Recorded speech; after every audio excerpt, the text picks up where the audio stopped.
Okay. பக்கம் எடுத்துக்கங்க.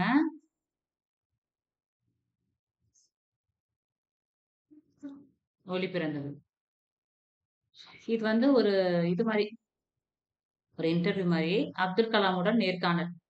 சரிங்களா? இங்க பாருங்க, குழந்தைகளிடம் குழந்தைகளிடமும், மாணவர்களிடமும் மிகுந்த அன்பு காட்டியவர் மறைந்த மேனாள் குடியரசுத் தலைவர் மேதகு அப்துல் கலாம். மாணவர்கள் முன்னேற பல வழிகளை எடுத்துச் சொன்னவர். எதிர்காலம் பற்றி கனவு கண்டு அதை அடைய வேண்டும் என்பது அவர் கனவாக இருந்தது. மாணவர்களோடு பேசுவதை மிகவும் விரும்பிய அவரை சந்தித்த நாள் மகிழ்ச்சியாக இருக்கும் அல்லவா? வாருங்கள் அப்படி கே கேட்டிடலாம் அப்படின்ட்டு ஒரு உரையாடல். சரிங்களா? இதுல முக்கியமானது மட்டும் நம்ம பார்த்துக்கலாம். எல்லாமே நம்ம பார்க்கணும்னு அவசியம் கிடையாது. அதுல என்ன குடுக்குறாங்க அப்படின்னா, அப்துல் கலாம் வந்து அந்த அரங்குக்கு வந்து நுழையிறாரு. அப்புறம் வந்து அந்த இதெல்லாம் பத்தி சொல்றாங்க. இதுதான் முக்கியமானதா இருக்குது. ஓகே. என்ன சொல்றாங்க, "ஏன் உங்களுக்கு அறிவியல் மீது ரொம்ப இன்ட்ரெஸ்ட் வந்துச்சு?" அப்படின்னு கேட்குறாங்க. அதுக்கு வந்து அவரு ஒரு பதில் சொல்றாரு. "நான் 10 வயது சிறுவனாக இருந்தபோது, என் அறிவியல் ஆசிரியர் பறவைகள் எப்படி பறக்கின்றன என்பதை விளக்கி கூறினார். அன்று முதல் வானில் பறக்க வேண்டும் என்பது என் வாழ்க்கையின் குறிக்கோளாக ஆகிவிட்டது. அதுவே என் அறிவியல் ஆர்வத்தின் தொடக்கம்." அப்படின்னு சொல்றாரு. அடுத்து ஆ அப்துல் கலாம் ஐயாவுக்கு வந்து திருக்குறள்ல வந்து புடிச்ச ஒரு திருக்குறள் எது அப்ப பார்த்தீங்கன்னா, "அறிவற்றாம் காக்கும் கருவி செறுவார்க்கும் உள்ளளிக்க லாகாரன்" அப்படிங்கிற ஒரு குறள் வந்து ரொம்ப பிடிக்கும் அப்படின்னு சொல்றாங்க. அடுத்து இங்க பாருங்க, இந்த தட் இஸ் சின்ன கிளாஸ் புக்ல இருந்து நெறையாவே எடுத்திருந்தாங்க. டிஎன்பிஎஸ்சிக்குமே நெறைய எடுத்திருந்தாங்க. அதுல பாருங்க இந்த குறள் வந்து அவருக்கு ரொம்ப பிடிக்கும். அதனால இந்த குறள்லாம் கொஞ்சமா ஞாபகம் வச்சுக்கோங்க. "அறிவற்றாம் காக்கும் கருவி செறுவார்க்கும் உள்ளளிக்க லாகாரன்" அப்படிங்கிற ஒரு குறள் பிடிக்கும். அதேபோல லிலியன் வாட்சன் எழுதிய "விளக்குகள் பல தந்த ஒளி" சரிங்களா? "லைட்ஸ் ஃப்ரம் மெனி லேம்ப்ஸ்" என்னும் நூலையும் எனக்கு மிகவும் பிடிக்கும் அப்படிங்கிறாரு. இந்த கொஸ்டின்ஸ்லாம் அடிக்கடி வந்து காம்படிட்டிவ் எக்ஸாம்ல வருது. ஸோ, இதெல்லாம் ரொம்ப முக்கியமா பார்த்துக்கணும். அப்துல் கலாம் ஐயாவுக்கு பிடிச்சது வந்து இந்த லிலியன் வாட்சன் எழுதிய "விளக்குகள் பல தந்த ஒளி" அப்படிங்கிற நூல் ரொம்ப பிடிக்கும் அப்படிங்கிறாங்க. அதை படித்தபோது அறிவு, தன்னம்பிக்கை, மகிழ்ச்சி ஆகிய 3யும் பெற்றேன் அப்படின்னு சொல்றாங்க. அடுத்து வந்து இங்க சொல்றாங்க, போலியோவினால் பாதிக்கப்பட்டவர்கள் 3 கிலோ எடை உள்ள செயற்கை கால்களை பொருத்திக் கொண்டு சிரமப்பட்டு நடப்பதைக் கண்டேன். பாதுகாப்பு கருவிகளில் பொருத்தப்படும் கார்பன் இழையைக் கொண்டு இது கார்பன் இழையைக் கொண்டு 300 கிராம் அதாவது 3 கிலோவுல இருந்து 300 கிராம் சரிங்களா? 300 கிராமா அத குறைச்சிருக்காரு. கொண்ட செயற்கை கால்கள் உருவாக்கப்பட்டன. அதனை அவர்கள் அணிந்து மகிழ்ந்த நிகழ்ச்சி தான் எனக்கு ஒரு பெரும் மகிழ்வை அளித்தது அப்படின்னு சொல்றாரு. 3 கிலோவுல இருந்து 300 கிராம் வரைக்கும் குறைச்சு ஒரு இத தயார் பண்ணி குடுத்துருக்காரு. ஓகே. அடுத்து பாருங்க. நம்ம உணவு உற்பத்தியில் தன்னிறைவு அடைந்து விட்டோமா? அப்படின்னு ஒரு கேள்வி கேட்கிறாங்க. அதாவது தகவல் தொழில்நுட்பத் துறையில் மிகுதியான வளர்ச்சி பெற்றுள்ளோம். என்ன சொல்றாரு? தகவல் தொழில்நுட்பத்துல ரொம்ப மிகுதியான வளர்ச்சி ரொம்ப டெவலப்மெண்ட் நமக்கு இருக்குது. எந்த வகையான செயற்கைக்கோளையும் ஏவும் திறன் நம்மிடம் உள்ளது. அணு உலைகள் மூலம் மின்சாரம் தயாரிப்பதில் முன்னணியில் உள்ளோம். நவீன மருந்துகளும், பாரம்பரிய மருத்துவ முறைகளும் வளர்ச்சி பெற்றுள்ளன. பாதுகாப்பு துறையை பொறுத்தவரை அக்னி மற்றும் பிருத்திவி ஏவுகணைகளை செலுத்துவதில் வெற்றி பெற்றுள்ளோம் அப்படிங்கிறாங்க. இந்த அக்னியும், பிருத்திவியும் எதுக்கு அப்படின்னா பாதுகாப்பு துறை. சரிங்களா? இது பாதுகாப்பு துறையினால இந்த அக்னியும், பிருத்திவியும் இந்த ஏவுகணைய செலுத்தியிருக்கிறாங்க. அடுத்து இதெல்லாம் பாருங்க. மனிதர்கள் பல நோய்களால் பாதிக்கப்படுகின்றனர். அவற்றுக்கான மருந்துகள் இல்லையே! அவற்றை கண்டுபிடிக்க என்ன மாதிரியான ஆய்வுகள் நடைபெறுகிறது? அப்படின்னு கேள்வி கேட்கிறாங்க. அதுக்கு என்ன சொல்றாரு? கடலுக்கு அடியில் மனிதரால் கண்டறியப்படாத ஏராளமான தாவரங்கள், உயிரினங்கள் இருக்கின்றன. கடலுக்கு அடியில நெறைய இருக்குது. அவற்றிலிருந்து புதிய மூலக்கூறுகளை பெற முயற்சிகள் நடைபெற்று வருகின்றன. அவை வெற்றி பெறும் பொழுது எய்ட்ஸ் போன்ற உயிர்க்கொல்லி நோய்களுக்கு மட்டுமல்லாமல், இனிவரும் புதிய நோய்களுக்கும் கூட தடுப்பு மருந்து கண்டுபிடிச்சிடலாம் அப்படிங்கிறாங்க. அதுக்கான சொல்யூஷன் வந்து கடலுக்கு அடியில நெறைய தாவரங்களும், உயிரினங்களும் இருக்குது அப்படின்னு சொல்லுறாரு. அது எந்தெந்த நோய குணப்படுத்தும்?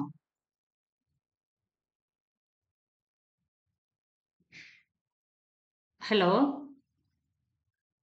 டீச்சர் எய்ட்ஸ் சொல்லுங்க. போன்ற நோய்களை எய்ட்ஸ் எய்ட்ஸ் இனி மற்றும் வரக்கூடிய நீர்க்கொல்லி நோய். நோய்களையும் குணப்படுத்துங்கிறாங்க. Okay, okay. அடுத்து வந்து இப்ப இன்னைக்கு புதுசா எத்தனை பேர் ஜாயின் பண்ணிருக்கீங்க? டீச்சர்ஸ் இன்னைக்கு புதுசா ஜாயின் பண்ணவங்க யாரு? ஜெயந்தி மேம். ஜெயந்தி. வேற யாரும் இல்லைங்களா? வேற எல்லாமே பழைய ஸ்டூடெண்ட்ஸ் தானா? சரி, okay. Okay. Miss Jayanthi miss class வந்து இப்ப சார் வந்து ஈவினிங் வந்து தமிழ் கிளாஸ் தான் போட சொல்லியிருக்காரு. சரிங்களா? ஜாகிரபியோ இல்ல ஓகே மத்த மேம். மத்த இது பேப்பர் வந்து உங்களுக்கு கிளாஸ் நடக்கும் போதும் உங்களுக்கு வந்து இன்னும் இது இன்டிமேஷன் கொடுப்பாங்க. சரிங்களா? Okay ma'am. Okay miss. Okay. அடுத்து பாருங்க.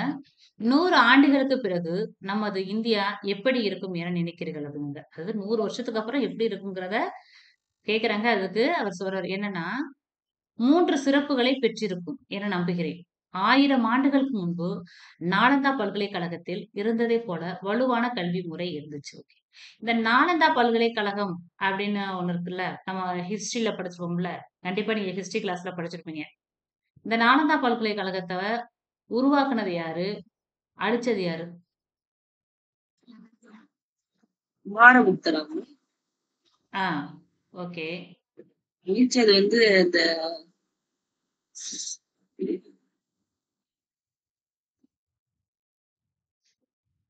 பக்தியார் கில்ச்சியா மேம்? பக்தியார் கில்ச்சி. பக்தியார் பூஜி. சரிங்களா? இது வந்து இந்த நாலந்தா பல்கலைக்கழகம் இப்ப இருந்துச்சு அப்படின்னா முழுசா இருந்துச்சுன்னா எந்த எந்த ஸ்டேட்ல இருக்கும்? பீகார். Very good. இருக்கிறதுலே கல்வியில வந்து இப்ப பின்தங்கி இருக்கிற ஸ்டேட் எது? பீகார் தான். இருக்கிற இந்தியாவில் உள்ள ஸ்டேட்ஸ்லயே வந்து கல்வியில பின்தங்கி இருக்கும். ஆனா மக்கள் தொகையில வந்து முன்னாடி இருக்கும். அது நம்ம வந்து இதுல பார்க்கும்போதே நமக்கு தெரியும். சரிங்களா? பின்னாடி 10த் புக்லாம் இன்னும் நல்லா விரிவா குடுத்துருப்பாங்க. எங்கெங்க மக்கள் தொகை அதிகமா இருக்குது, குறைவா இருக்குன்னு.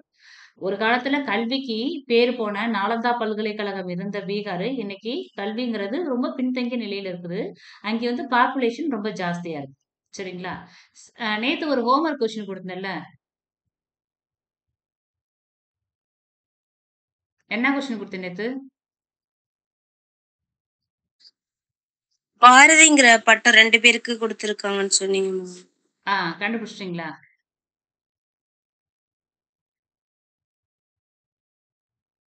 கண்டுபிடிச்சிட்டீங்களா? எனக்கு தெரியல மேம். ஒரே நிமிஷம். கேட்காங்க. வேற யாராவது கண்டுபிடிச்சீங்களா?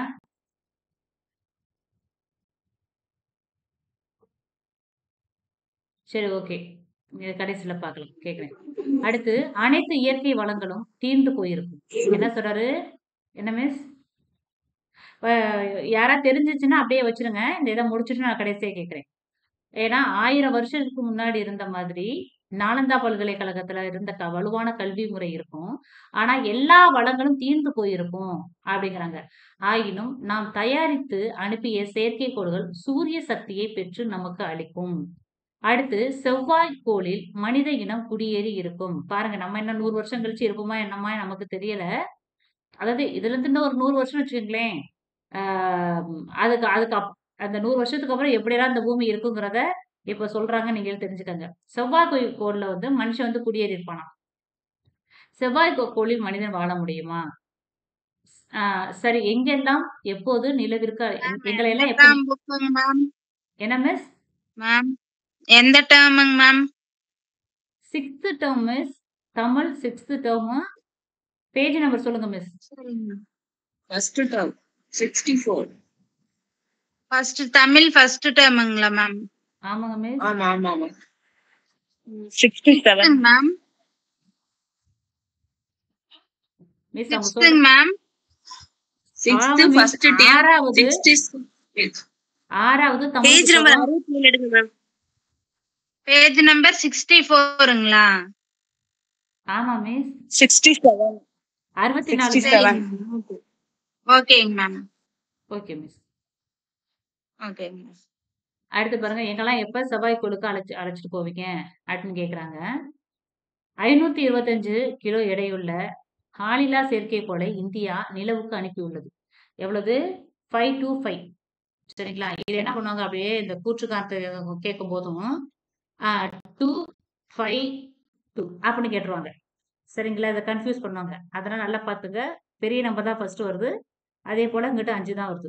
525 எடையுள்ள செயற்கைக்கோளை இந்தியா வந்து நிலவுக்கு அனுப்பியுள்ளது. அடுத்தடுத்த ஆண்டுகளில் ஏவூர்திகளில் மனிதர்களை நிலவுக்கு அனுப்புவோம். எனவே நிலவிற்கு செல்ல தயாராக இருங்கள் அப்படிங்கிறார். நிலவிற்கு செல்லலாம் என்றால் சூரியனுக்கும் கூட செல்ல முடியுமா அப்படின்னு கேக்குறாங்க. அதுக்கு சூரியன் தொடர்ந்து எரிந்து கொண்டே இருப்பதனால் ஒளியையும் வெப்பத்தையும் வெளியிட்டு கொண்டே இருக்கிறது. அந்த வெப்பத்தை தாங்கும் அளவுக்கு இன்றைய சூழலில் கவசங்கள் இல்லை. வருங்காலத்தில் அதிகபட்ச வெப்பத்தை தாங்கும் கருவிகள் கண்டறியப்படலாம். அப்போது மனிதன் சூரியனையும் கூட சென்று அடையலாம் அப்படின்னு சொல்றாங்க. அடுத்து உலகின் முதல் விஞ்ஞானியாக யாரை கூறலாம் அப்படின்னு சொல்றாங்க. அறிவியலின் அடிப்படை, அதாவது கேள்வி கேட்கின்ற மனப்பான்மையினால் தான் அறிவியல் பிறந்தது, வளர்ந்தது, வாழ்வது எல்லாம் இந்த கேள்வி கேட்கும் திறனால் தான். குழந்தைகளின் கேள்வித்தனத்துக்குள்ளும் கேள்விகளுக்கு தான் முடிவே இல்லை. கேள்வி கேட்கும் ஒவ்வொரு குழந்தையும் விஞ்ஞானிகள் தான். எனவே குழந்தைகளாகிய நீங்கள் தான் இந்த உலகின் முதல் விஞ்ஞானி அப்படின்னு சொல்றாரு. அடுத்து இங்க பாருங்க, மாணவர்களாகிய நீங்கள் வருங்காலத்தில் எந்த துறையை தேர்ந்தெடுத்து கற்றாலும் அதில் உயர்ந்த குறிக்கோளை மனதில் கொள்ளுங்கள். இந்த குறிக்கோளை அறிவையும் அனுபவத்தையும் சேகரித்துக் கொள்ளுங்கள். இந்தியாவோட வெற்றிக்கு வழிகாட்டுங்கள் அப்படிங்கிறது. அடுத்து கீழே வந்துருங்க, இதெல்லாம் வேண்டாம். இங்க பாத்தீங்க அப்படின்னா பெருசா இங்கெல்லாம் ஒண்ணும் இல்ல மிஸ், அவ்வளவுதான். இதுல முக்கியமான பாயிண்ட் எதுன்னு பாத்தீங்க அப்படின்னா, இந்த இது செயற்கைக்கோள், நிலவுக்கு அனுப்பிய செயற்கைக்கோள் எத்தனை கிலோ அப்படிங்கிறது, நாலந்தா பல்கலைக்கழகம். அப்படியே மேல வந்தீங்க அப்படின்னா பிருத்திவியும் அக்னியும், அப்புறம் வந்து இந்த கடலுக்கு அடியில் உள்ள தாவரங்களும் உயிரினங்களும் வச்சு எய்ட்ஸ் போன்ற கொடிய உயிர்கொல்லி நோய்களை வந்து குணப்படுத்தலாம் அப்படிங்கிறது. வேற வந்து என்னது, இந்த 3 கிலோ எடையில இருந்து 300 கிராம் வந்து கார்பன் இலையா மாத்தி அந்த இலையை இது பண்ணி கண்டுபிடிச்சு ஒரு கொடுத்தது. அப்புறம் அந்த லினியன் வாட்சன் எழுதிய விளக்குகள் பல தந்த ஒளி, அறிவற்றாம் காக்கும் கருவி, செருவார்க்கு உள்ளளிக்கலாக அரண் அப்படிங்கிற குரல் வந்து இவருக்கு பிடிச்ச குரல். அவ்வளவுதான். மத்தபடி இதுல வந்து ஒண்ணுமே இல்லை. அப்படியே அடுத்து வந்துருங்க. ஓகே, மொழி முதல் இறுதி எழுத்துக்கள். இப்ப நமக்குன்னு பாத்தீங்கன்னா, நம்ம தமிழ் இலக்கணத்தை பொறுத்த வரைக்கும் சில ரூல்ஸ் இருக்குது. சரிங்களா? இலக்கணம்னாவே என்னது, ஒரு மொழியை நம்ம எப்படி கையாளணும், எப்படியெல்லாம் கையாளக்கூடாது அப்படிங்கிறதுக்கான ஃபார்முலாஸ் தான். சரிங்களா? அதுல தமிழ்ங்கிற இலக்கணங்கிறது கொஞ்சம் ஸ்பெஷல் தான். நிறைய ரூல்ஸ் அண்ட் ரெகுலேஷன் வச்சிருப்பாங்க. இப்ப இருக்கிற 247 எழுத்து டோட்டலா சொல்லலாம். ஓவரால் தமிழ் லெட்டர்ஸ் வந்து 247 லெட்டர்ஸ் இருக்குது. இந்த 247 லெட்டர்ஸ்ல எந்தெந்த எழுத்தெல்லாம் முதல்ல வரணும், எதெல்லாம் இறுதியில வரணும் அப்படிங்கிற ஒரு இது இருக்குது. இப்ப நிறைய வார்த்தைகள் பாத்தீங்க அப்படின்னா தமிழ் போலயே இருக்கும். சரிங்களா? தமிழ் போலவே இருக்கும். நம்மளும் சில நேரத்துல அதை ஆர்கியூ பண்ணுவோம். இல்ல இது தமிழ் வார்த்தை தான் அப்படின்னு நம்ம ஆர்கியூ பண்ணுவோம். சில பேர் என்ன பண்ணுவாங்க அப்படின்னா, வடமொழி பேரா இருக்கும். சரிங்களா? அத வந்து நம்ம வேற மாதிரி ஒரு டாபிக்ல படிப்போம். அதாவது தமிழ் போலயே இருக்கும், ஆனா தமிழ் இல்ல அப்படின்னா அது வந்து தற்சமம், தற்பவம் அப்படின்னு அந்த பேர்ல படிப்போம். சரிங்களா? தமிழ் போலே இப்ப கமலம் அப்படின்னா தற்பவம். ஒரிஜினலா அப்படியே அந்த வெளிப்படையா தெரிஞ்சிச்சு, சான்ஸ்கிரிட் வடமொழி எழுத்து தெரிஞ்சிச்சு அப்படின்னா அப்ப ஜா, சா, அப்புறம் இஷ், இதெல்லாம் வெளிப்படையா தெரிஞ்சிச்சு. இப்ப ஷாஜஹான், அதெல்லாம் வெளிப்படையா தெரிஞ்சுன்னா அது தற்பவம் அப்படின்னு சொல்லுவோம். சரிங்களா? ஆனா சில வார்த்தைகள் பாத்தீங்கன்னா முழுக்க முழுக்க தமிழ் மாதிரியே இருக்கும். இப்ப கமலா அப்படிங்கிற பேரு தமிழ் பேரா இல்ல வடமொழி பேரா?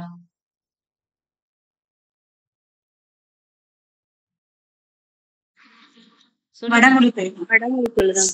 இப்ப இங்க யாரு பேரா இருக்கோம் இருங்க.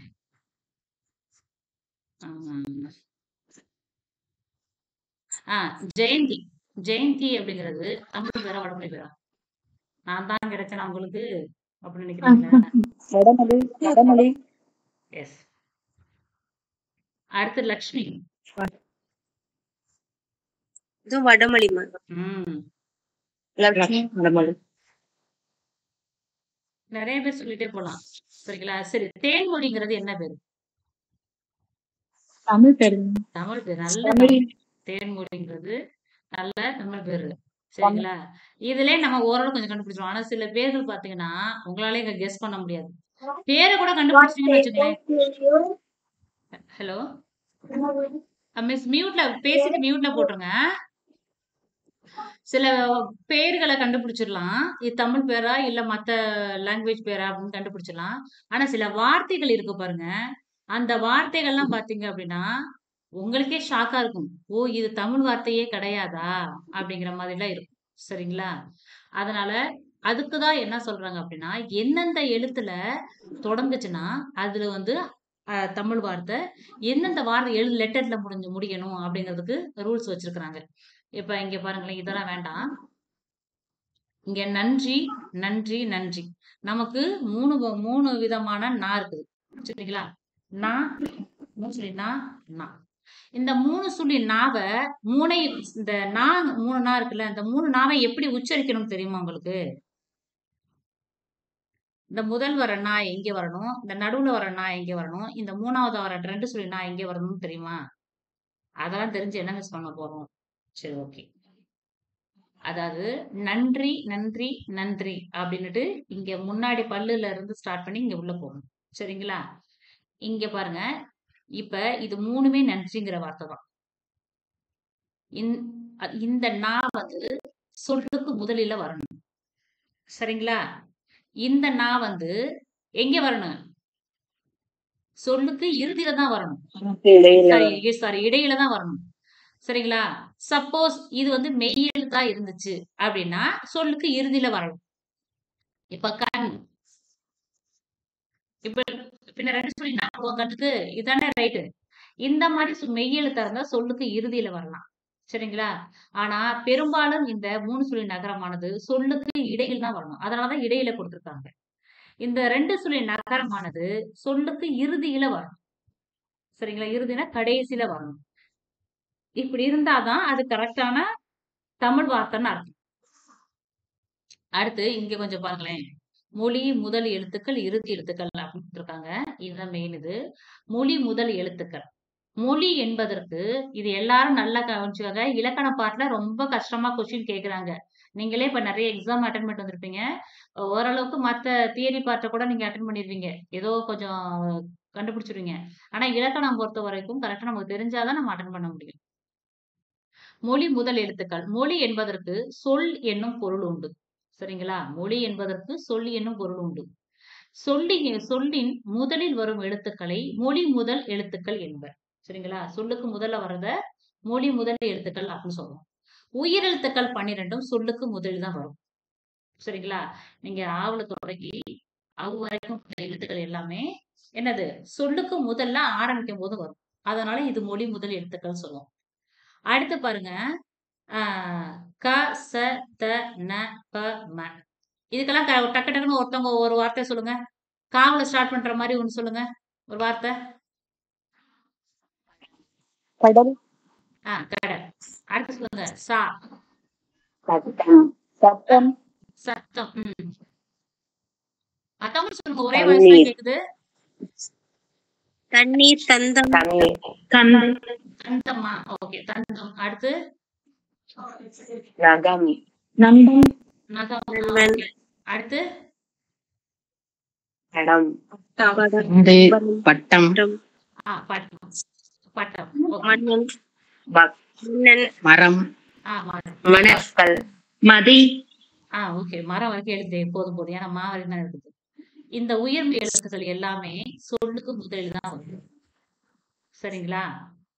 க, ச, த, ந, ப, ம. இந்த 6 எழுத்துக்களும் சொல்லுக்கு முதலில் மட்டும்தான் வரும். சரிங்களா? அடுத்து பாருங்க. ஞ, ஞ, ய, வ ஆகிய உயிர்மை எழுத்து வரிசையில் சில எழுத்துக்கள் மட்டுமே சொல்லின் முதலில் வரும் அப்படிங்கிறாங்க.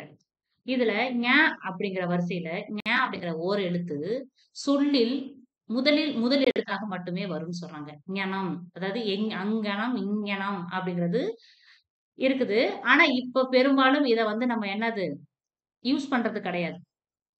சரிங்களா? இந்த ஞ அப்படிங்கிற ஒரு தொடங்குற அங்ஙனம், இங்ஙனம், எங்ஙனம் அப்படிங்கிற சொற்கள் வந்து இருக்குது. ஆனா நம்ம யூஸ் பண்றது கிடையாது. சரிங்களா? இக்காலத்தில் ஞனம் எனும் சொல் தனித்து இயங்காமல் அங்ஙனம், இங்ஙனம், எங்ஙனம் என்னும் சொற்களில் மட்டுமே வழங்கி வருகிறது. அப்படி சொல்றாங்க. இதெல்லாம் பார்த்தீங்கன்னா, தொல்காப்பியர் அவரோட தமிழ்ல யூஸ் பண்ணியிருப்பாரு. இந்த எழுத்து, இந்த எழுத்தெல்லாம் யூஸ் பண்ணியிருப்பாரு. சரிங்களா? இப்ப வந்து ஞமலி இதெல்லாம் ரொம்ப முக்கியம். இந்த இந்த இப்ப ஞ, யா, வா இதெல்லாம் வந்து இந்த வரிசையில் வரக்கூடிய எழுத்துக்கள் எத்தன? அப்படிலாம் கேள்வி வரும். சரிங்களா? அதெல்லாம் பார்த்துக்கோங்க. அடுத்து இதுல பாருங்க ஞ, ஞ, ஞ, ஞ, ஞோ, ஞோ ஆகிய 4 எழுத்துக்களும் சொல்லின் என்ன சொல்லின் முதலில் வரக்கூடியது. சரிங்களா? இதுல வந்து பாத்தீங்கன்னா 4 எழுத்து தான் சொல்லுக்கு முதல்ல வரும். சரிங்களா? ஞாலம், ஞாயிறு அந்த மாதிரி வச்சுக்கலாம்.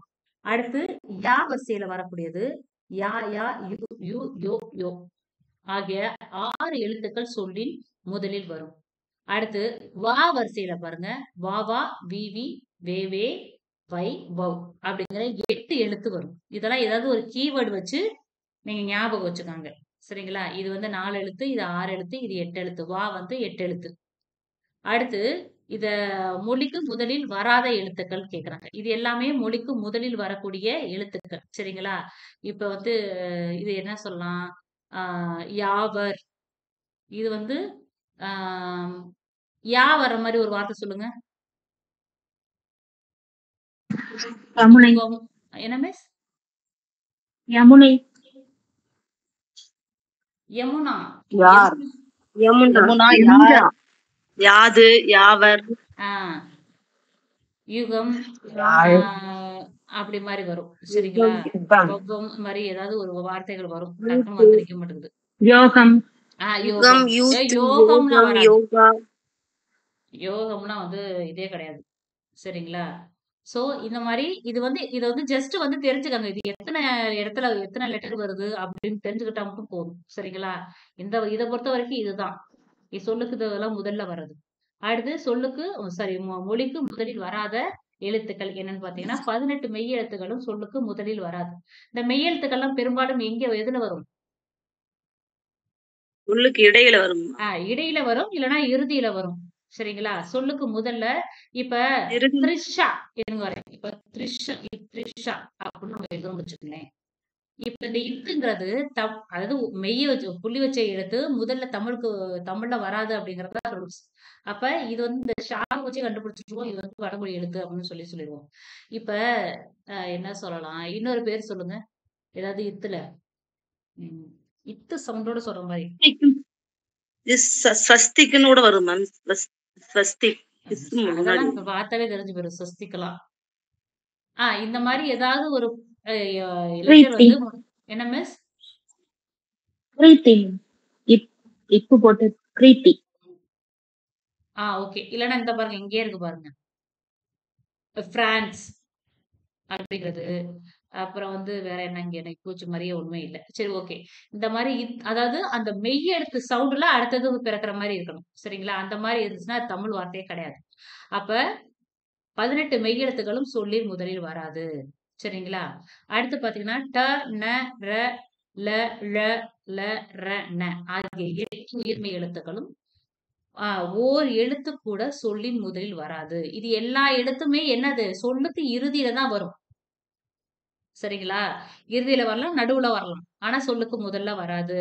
எங்கேயாவது டமாரம், ரம்பம், லண்டன், பிரான்ஸு, டென்மார்க் அப்படிங்கிறது இது எல்லாமே வந்து என்னது? இப்படி வந்து இந்த லெட்டர்ல ஆரம்பிச்சுச்சுன்னா, அது வந்து தமிழ் வார்த்தை கிடையாது அப்படின்னு நம்மளே கண்டுபிடிச்சிடலாம். அடுத்து ஆயுத எழுத்து சொல்லில் முதலில் வராது. ஆயுத எழுத்து எங்கே வரும்? உள்ளுக்கு இடையில தான் மேம் வரும். சொல்லுக்கு இறுதியில இடையில வராது. வரும். அதாவது முதல்ல வந்து ஒரு குறியில் எழுத்து வரும். அடுத்து ஆயுதம் வரும். அடுத்து வந்து வல்லின இத கொண்டு முடியும். வல்லின சொல்ல கொண்டு முடியும். சரிங்களா? இதுதான் வந்து ஆயுத எழுத்துக்கான டெஃபினேஷனே. அடுத்து வந்து பாருங்க, இந்த 4 லெட்டர் ஞ, ஞ, ய, வ ஆகிய உயிர்மெய் எழுத்து வரிசையில் மொழி முதலில் வராத குறிப்பிடப்பட்ட எழுத்துக்கள் தவிர பிற எழுத்துக்கள் சொல்லி முதலில் வரா அப்படிங்கிறாங்க. அதாவது இந்த எழுத்து சொல்லுக்கு முதலில் வரும். இது தவிர மத்த எந்த லெட்டரும் வராதுன்னு சொல்றாங்க. சரிங்களா? அதான் வரான்னு குடுத்துருக்காங்க. இது எல்லாமே வந்து பிறமொழி சொற்கள் வந்து தமிழ்ல வந்து கலந்திருக்குது. அதாவது தமிழ் எழுத்து போலயே, தமிழ் வார்த்தை போலயே இருக்கும். இப்ப ரம்பம் அப்படின்னா நம்ம என்ன நினைச்சிட்டு இருக்கோம் ரொம்ப நாளா? ஓ! ரம்பம்ங்கிறது தமிழ் வார்த்தை தான் அப்படின்னு நம்ம நினைச்சிட்டு இருக்கோம். ஆனா அதெல்லாம் வேற மொழி வார்த்தையில இருந்து தமிழுக்கு வந்திருக்கும். சரிங்களா? ஒண்ணு அ த வார்த்தைகள கடன் வாங்கல் மூலமா வந்திருக்கும். இல்ல மக்கள் வந்து இடம்பெயர்வு மூலமாக பல வழிகள்ல வந்து ஒரு ஒரு மொழி இன்னொரு மொழிக்குள்ள கலந்திருக்கும். சரிங்களா? அடுத்து பாருங்க, மொழி இறுதி எழுத்துக்கள்.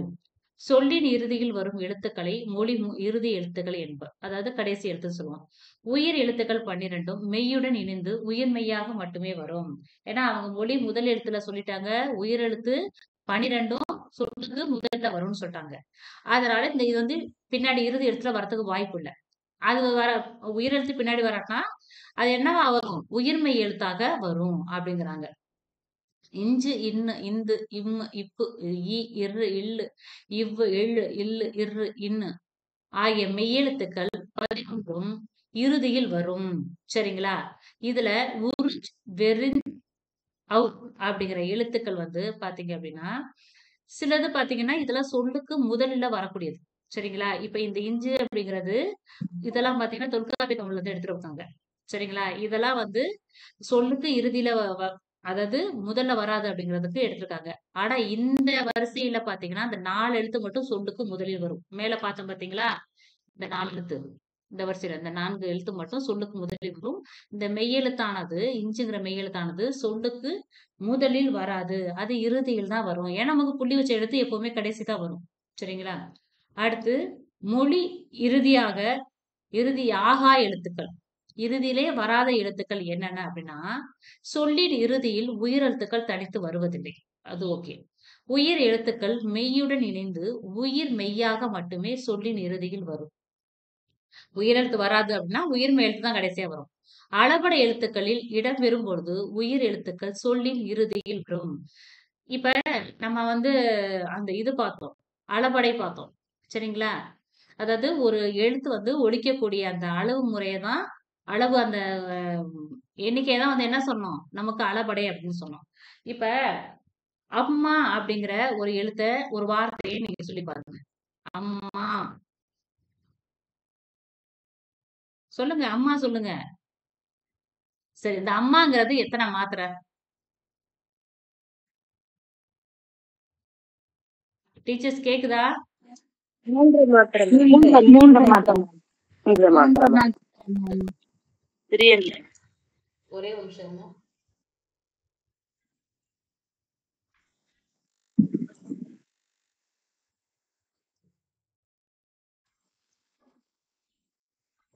யாராவது அட்மிட் கேட்டாங்க.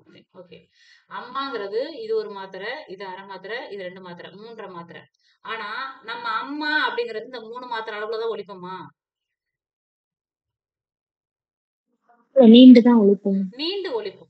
சரிங்களா? அப்ப இங்க என்ன அந்த மாவு என்னன்னா அப்படியே நீண்டுட்டே போகும். போயிட்டே இருக்கும். சரிங்களா? இந்த மாதிரி இந்த நெடில் எழுத்து கடைசில என்ன எழுத்து முடியுதோ, அதுக்கு இனமான இன்னொரு குறில் எழுத்து வரும். சரிங்களா? அம்மா அப்படின்ட்டு வரும். சோ இததான் வந்து என்ன சொல்றாங்க அப்படின்னா, நீண்டு ஒலிக்கிறதுக்கான அந்த நெடில் எழுத்து நீண்டு ஒலிக்கிறதுக்கான ஒரு குறில் எழுத்து வர்றதுதான் அளபடை அப்படிங்கிறாங்க. அதுக்கு தான் இந்த லாஸ்ட் பாயிண்ட் சொன்னாங்க பாருங்க. அளபடை எழுத்துக்களில் இடம்பெறும் பொழுது உயிர் எழுத்துக்கள் சொல்லின் இறுதியில் வரும் அப்படின்னு சொன்னாங்கல்ல. அது இதுதான். சரிங்களா? நான் வந்து இது வந்து இததான் நம்ம என்ன படிப்போம்? ஆ இதுல சொல்லி செல்லப்படை, இன்னி செல்லப்படை, அப்படி செய்யுளி செல்லப்படை அப்படின்னு நம்ம தனியா படிப்போம். அது பின்னாடி வரும். சரிங்களா? இந்த இதுக்கு வந்து இதுதான் வந்து டெஃபினிஷன். அடுத்து ஆயுத எழுத்து சொல்லின் இறுதியில் வராது. ஓகே. ஆ இங்கு, இக்கு, இங்கு, இச்சு, இட்டு, இத்து, இப்பு, இர்ரு ஆகிய 7 மெய் எழுத்துக்களும் சொல்லின் இறுதியில் வருவதில்லை.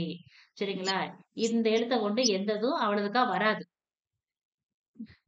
அடுத்து பாருங்க. உயிர்மெய் எழுத்துக்களில் எழுத்து வரிசையில் சொல்லின் இறுதியில் வராது. ஏன்னா இந்த ஒரு எழுத்து மட்டும் தான் அப்படிங்கிற எழுத்து மட்டும் சொல்லுக்கு முதலில் வரும் அப்படின்னு பார்த்தோம். சோ இது இந்த வரிசையில வேற எந்த எழுத்தும் சொல்லுக்கு கடைசியில வராது அப்படிங்கிறாங்க. இப்ப இது பாருங்க. Karthik, Hong Kong, Sujith, market, Dileep, March போன்ற பிறமொழி பெயர் சொற்களில் இந்த எழுத்துக்கள் இறுதி எழுத்துக்களாக இடம்பெறுவது உண்டு. இது வந்து எல்லாமே வந்து நமக்கு தெரியும். இது எல்லாமே நம்ம தமிழ் வார்த்தையே இல்ல அப்படிங்கிறது நமக்கு தெரியும். சோ தமிழ் எழுத்துக்கள் தவிர மத்த மொழிகள்ல மெய் எழுத்துக்கள், அதாவது மேல குறிப்பிட்ட அந்த எழுத்துக்கள்லாம் வரும். தமிழ்ல வராது. அப்புறம் எகர வரிசையில் கே முதல் நே முடிய எந்த உயிர்மெய் எழுத்தும் மொழியில் இறுதியில் வராது. சரிங்களா? நம்மளே பார்த்திருக்க மாட்டோம். இந்த கே முதல் நே வரைக்கும் உள்ள உயிர்மெய் எழுத்துக்கள் முடியிற மாரி வார்த்தைகள் வந்து நம்மளே பார்த்திருக்க மாட்டோம். சோ, இதை ஞாபகம் வச்சுக்கோங்க. அடுத்து ஒகர வரிசையில் நோ தவிர பிற உயிர்மெய் எழுத்துக்கள் மொழி இறுதியில் வருவதில்லை. இந்த நோ தவிர இது எந்த எழுத்தும் மொழிக்கு இறுதியில் வருவதில்லை அப்படிங்கிறாங்க. நோ என்னும் எழுத்து ஓரெழுத்து ஒரு மொழியாக துன்பம் என்னும் பொருளில் வரும். சரிங்களா? நம்ம ஓரெழுத்து ஒரு மொழி படிப்போம். அதுல வந்து பாத்தீங்க அப்படின்னா நமக்கு மொத்தம் 42 ஓரெழுத்து ஒரு மொழி வரும். நன்னூலை பொறுத்த வரைக்கும் 42 எழுத்து லெட்டர் கொடுத்திருப்பாங்க. அதுல பாத்தீங்கன்னா 40 லெட்டர் வந்து பாத்தீங்க எல்லாமே நெடில் வரும். சரிங்களா? 2 மட்டும், அதாவது 2 மட்டும் பாத்தீங்கன்னா இந்த நோவும் தூவும் மட்டும்தான் குறிலா வரும். 40 நெடிலா வரும். 2 மட்டும்தான் குறிலா வரும். சரிங்களா? இந்த நோ, அதாவது நெடில் நோவும் வரும். சரிங்களா? இதுவும் வரும். ஹலோ டீச்சர்ஸ், கொஞ்சம் ப்ளீஸ் கொஞ்சம் மியூட்ல போட்டுங்க. ஏன்னா நான் கிளாஸ் ரெக்கார்ட் பண்றேன்.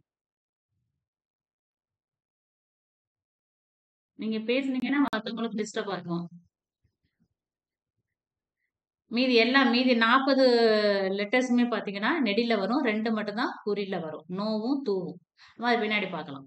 இது வந்து சொல்லுக்கு வந்து இறுதியில வந்து வர்றது, அதாவது நோ தவிர மித்த எந்த உயிர்மெய் எழுத்துக்களும் வந்து இறுதியில வர்றதில்ல. இந்த நோங்கிறதுக்கு துன்பம் என்று பொருள் வரும் அப்படின்னு சொல்லிருக்காங்க.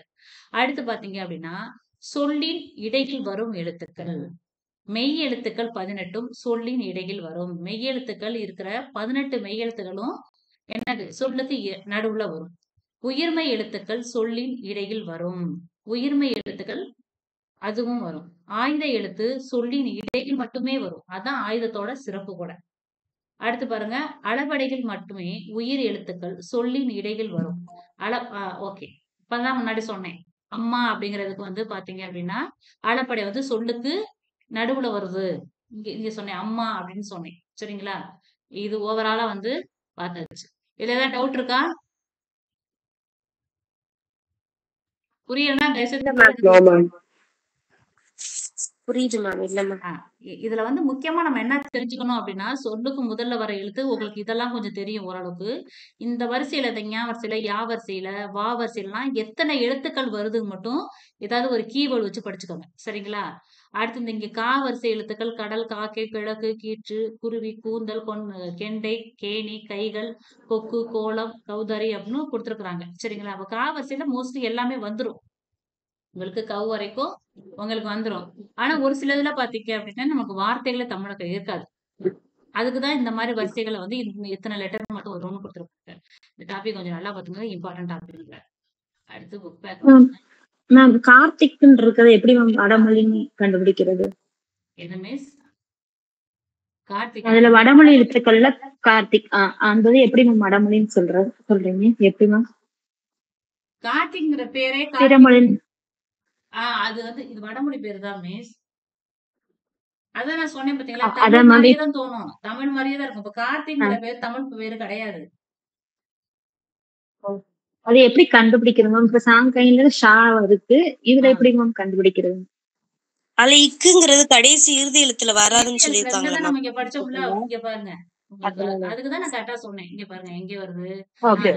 இந்த லெட்டர் பாருங்க, இக்கு, இங்கு, இச்சு, இட்டு, இத்து, இப்பு, இரு ஆகிய 7 மெய் எழுத்துக்களும் சொல்லின் இறுதியில் வருவதில்லைன்னு கொடுத்துட்டாங்க. சரிங்களா? இங்க இப்ப நீங்க கார்த்தி அப்படின்னா உங்களுக்கு கார்த்திகேயன், கார்த்தினா யார சொல்லுவாங்க? முருகனை சொல்லுவாங்களா? கார்த்திக்ங்கிறது நமக்கு அந்த அதுக்கு நீங்க பிரஷர் கொடுக்கணும்னு தேவை கிடையாது. நீங்க கார்த்தி அப்படின்னாலே தமிழ் வார்த்தை தான். கார்த்திங்கிற தமிழ் வார்த்தை. கார்த்திக்ங்கிறத நீங்க என்ன பண்ணாடி கார்த்திக்கு தமிழ் வார்த்தை இல்லைன்னா சொல்லாதீங்க. கார்த்திக்கு தான் தமிழ் வார்த்தை இல்லைன்னு சொன்னேன். சரிங்களா? கார்த்திகேயன் அப்படின்னு தமிழ் கடவுளுக்கே பேர் இருக்குது. சரிங்களா? அதனால வார்த்தைகளை கொஞ்சம் கரெக்டா புரிஞ்சுக்கணும். என்ன சொல்றேன், இக்கு வந்துச்சுன்னா வடமொழி பெய்யுதுல மிஸ். புரியுது. Okay miss. வேற எதுவும் டவுட் இல்ல? ஓகே. இது ஆமா. பாருங்க. இது கேட்பாங்க. இந்த பத்தியை படித்து வினாக்களுக்கு விடை எழுதுக. இது கொஞ்சம் முக்கியமானது. 1921ஆம் ஆண்டு மத்திய தரைக்கடலில் ஒரு கப்பல் இங்கிலாந்தை நோக்கி சென்று கொண்டிருந்தது. தமிழர் ஒருவர் கப்பலின் மேல் தளத்தில் நின்று கடல் அலைகளை பார்த்துக் கொண்டிருந்தார். திடீரென அவர் உள்ளத்தில் கடல் நீர் ஏன் நீளமாக காட்சியளிக்கிறது என்ற வினா எழுந்தது. அந்த வினா அவரை உறங்க விடவில்லை. இங்கிலாந்து பயணம் முடிந்து இந்தியா திரும்பினார். பிறகு பாதரச ஆவி விளக்கு, பென்சின் மற்றும் நிறமாலை காட்டி ஆகியவற்றின் உதவியுடன் தமது ஆய்வை தொடங்கினார். ஆய்வின் முடிவில் 1928 இப்ப 21 அவர் பாக்குறாரு கடல் நீர் ஏன் நீல கலர்ல இருக்குதுன்ட்டு. ஆனா 1928ஆம் ஆண்டு பிப்ரவரி 28 இதுல நல்லா நோட் பண்ணிக்கங்க. 1921 வந்து நீல கலர்ல ஏன் இருக்குதுன்னு பாக்குறாரு. அது வந்து ஒரு 7 இயர்ஸ் கழிச்சு 8வது வருஷத்துல 1928ல பிப்ரவரி 28. இதை ஈஸியா ஞாபகம் வச்சுக்கலாம் அந்த டேட்டை. இது எப்படின்னா பிப்ரவரிங்கிறது மாச கணக்குல வந்து 2வது மாசம் தானே. ஜனவரிக்கு அப்புறம் ஆமா பிப்ரவரி தானே. மேம். சோ இத கூட நம்ம ஞாபகம் எஸ் வச்சுக்கலாம். மேம். 28ல முதல் எழுத்தே வந்து 2 தான் ஆரம்பிக்குது. இதை ஞாபகம் வச்சுக்கலாம். இது முக்கியமான நாள் கூட. ராமன் விளைவு எனும் தமது கண்டுபிடிப்பை வெளியிட்டார். இந்த கண்டுபிடிப்பு இந்தியாவிற்கு அறிவியலுக்கான முதல் நோபல் பரிசை பெற்று தந்தது. இந்தியாவில முதல் நோபல் பரிசை பெற்றவர் யாரு? இவர் தான் வாங்கியிருப்பாரு. அவர் தமது கண்டுபிடிப்பை வெளியிட்ட பிப்ரவரி 28ஆம் நாளை நாம் ஆண்டுதோறும் தேசிய அறிவியல் நாளாக கொண்டாடி மகிழ்கிறோம். அவர்தான் சர் சி வி ராமன் அப்படிங்கிறாங்க. சரி, ஓகே. இதுல வந்து முக்கியமான டேட்டா ஒன்று இருக்குது. சரிங்களா? பிப்ரவரி 28 உலக தேசிய அறிவியல் நாளா கொண்டாடுறாங்க. யாரோட கண்டுபிடிப்புனால? சர் சி வி ராமனால முதல் நோபல் பரிசு பெற்றது. 1921ல பாக்குறாரு. 28 பிப்ரவரி அன்னைக்கு வந்து கண்டுபிடிச்சு சொல்றாரு. சரிங்களா? இத ஞாபகம் வச்சுக்கோங்க, பாத்துக்கோங்க. இந்த கொஸ்டின் நியமன தேர்வுல இங்கிலீஷ்ல கேட்டிருந்தாங்க மேம். நேஷனல் சயின்ஸ் டே இன்னைக்கு. எதுல? டெட்லயா? இங்கிலீஷ் சப்ஜெக்ட்ல கேட்டிருந்தாங்க மேம். ஓ, சரி சரி. கேட்பாங்க. இதெல்லாம் காமனான டாபிக் தானே கேட்பாங்க. அதான் இதெல்லாம் முக்கியமான ஒரு இந்த நீங்க எல்லாம் டிஎன்பிஎஸ்சி எடுத்துக்கிட்டீங்கன்னா இந்த முக்கியமான நாட்கள்லாம் கேட்டு வர்றாங்கல்ல, அதெல்லாம் இதுல கேட்பாங்க. அடுத்து வந்து செயற்கை நுண்ணறிவுனா ஆர்டிபிஷியல் இன்டெலிஜென்ட், செயற்கைக்கோள்னா சேட்டலைட், மீத்திறன் பெண்ணா சூப்பர் கம்ப்யூட்டர், நுண்ணறிவுனா என்னது? இன்டெலிஜென்ஸா? அப்படியே வந்தீங்க அப்படின்னா ஓகே. இந்த இயல் முடிஞ்சிருச்சா? இந்த இயல் முடிஞ்சிருச்சு தானே? மேம் முடிஞ்சது மேம். Okay okay. அப்படியே ஒரு நிமிஷம் லைன்ல இருங்க. நான் இன்னொரு புக்கை நான் எடுத்துக்கிறேன். இப்ப ஏதாவது டவுட்னா கேளுங்க. நான் அடுத்த புக் எடுத்துக்கிறேன். அது வரைக்கும் ஏதாவது கேட்கணும் அப்படின்னா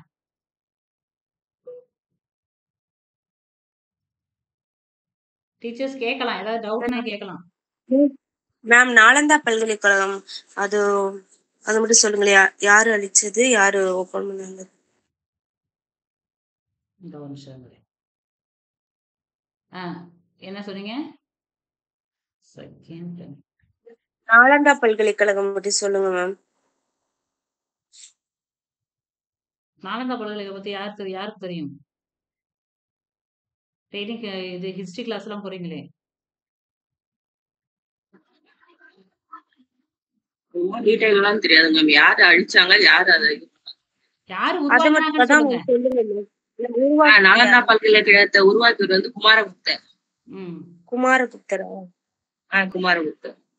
மேம் ஓகே மேம். அழிச்சது மேம்? அழித்தவர் பக்தியார் கில்ஜி. பக்தியார். பக்தியார் கில்ஜி. பக்தியார் கில்ஜி.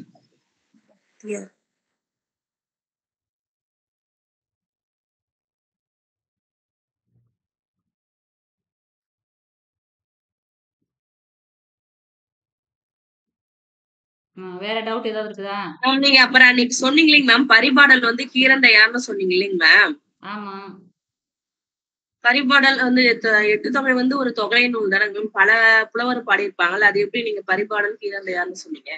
தொகுத்தவர் யாரு? பரிபாடல் இல்ல, அந்த பாடல் வந்து பரிபாடல் நீங்க சொன்னீங்க.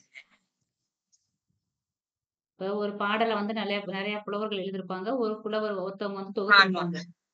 தொகுத்தவர் வேற, தொகுப்பு பரிபாடல் வந்து 13 பாடியிருப்பாங்க.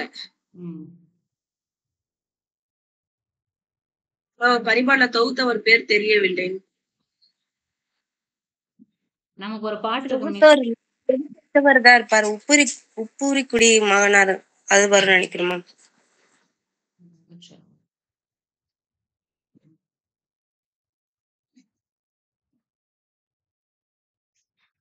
இந்த ஒரே ஒரு விஷயம் டீச்சர்ஸ் நான் இந்த புக்கை மட்டும் கொஞ்சம் download பண்ணிக்கிறேன்.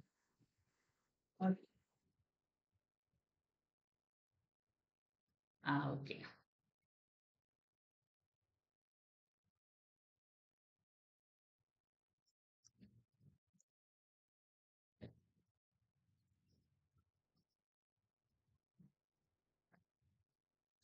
இப்போ நான் வந்து ப்ரெசென்ட் பண்றேன், பாருங்க.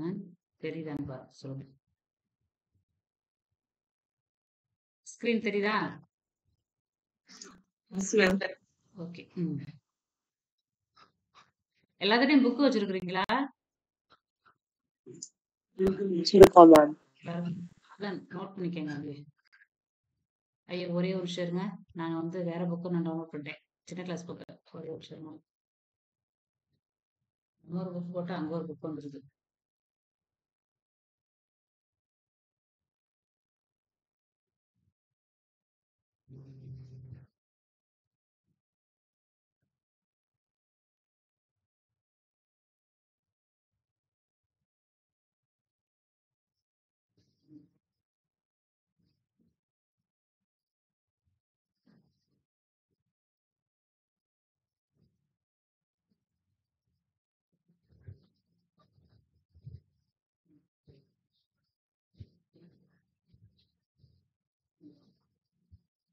அந்த அப்துல் கலாம் பாடத்துல இருந்து ஒரு கொஸ்டின் வந்துருச்சு பாத்தீங்களா இப்ப எக்ஸாம்ல?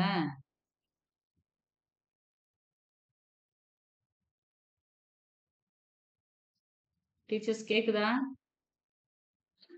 கேக்குதுங்களா? அந்த அப்துல் கலாம் பாடம் ஒண்ணு படிச்சோம்ல, ஆமாங்க. அதுல இருந்து ஒரு கொஸ்டின் வந்துச்சு பாத்தீங்களா? யாராவது சொன்னீங்களா? லிலியன் வாட்சன் அந்த புக் வந்து நான் நீங்க சொல்வீங்கன்னு நான் எதிர்பார்த்தேன், ஆனா யாருமே சொல்லல. எங்கெங்கெல்லாம் சின்ன கிளாஸ் புக்கு தானே நம்ம அலட்சியமா விடுறோம், அதுக்குள்ள இருந்து கூட எடுக்கிறாங்க.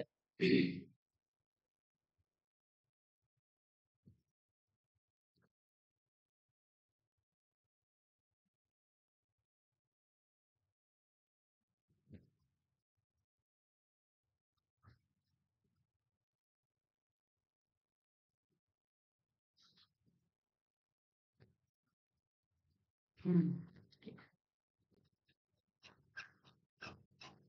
அடுத்து என்னது?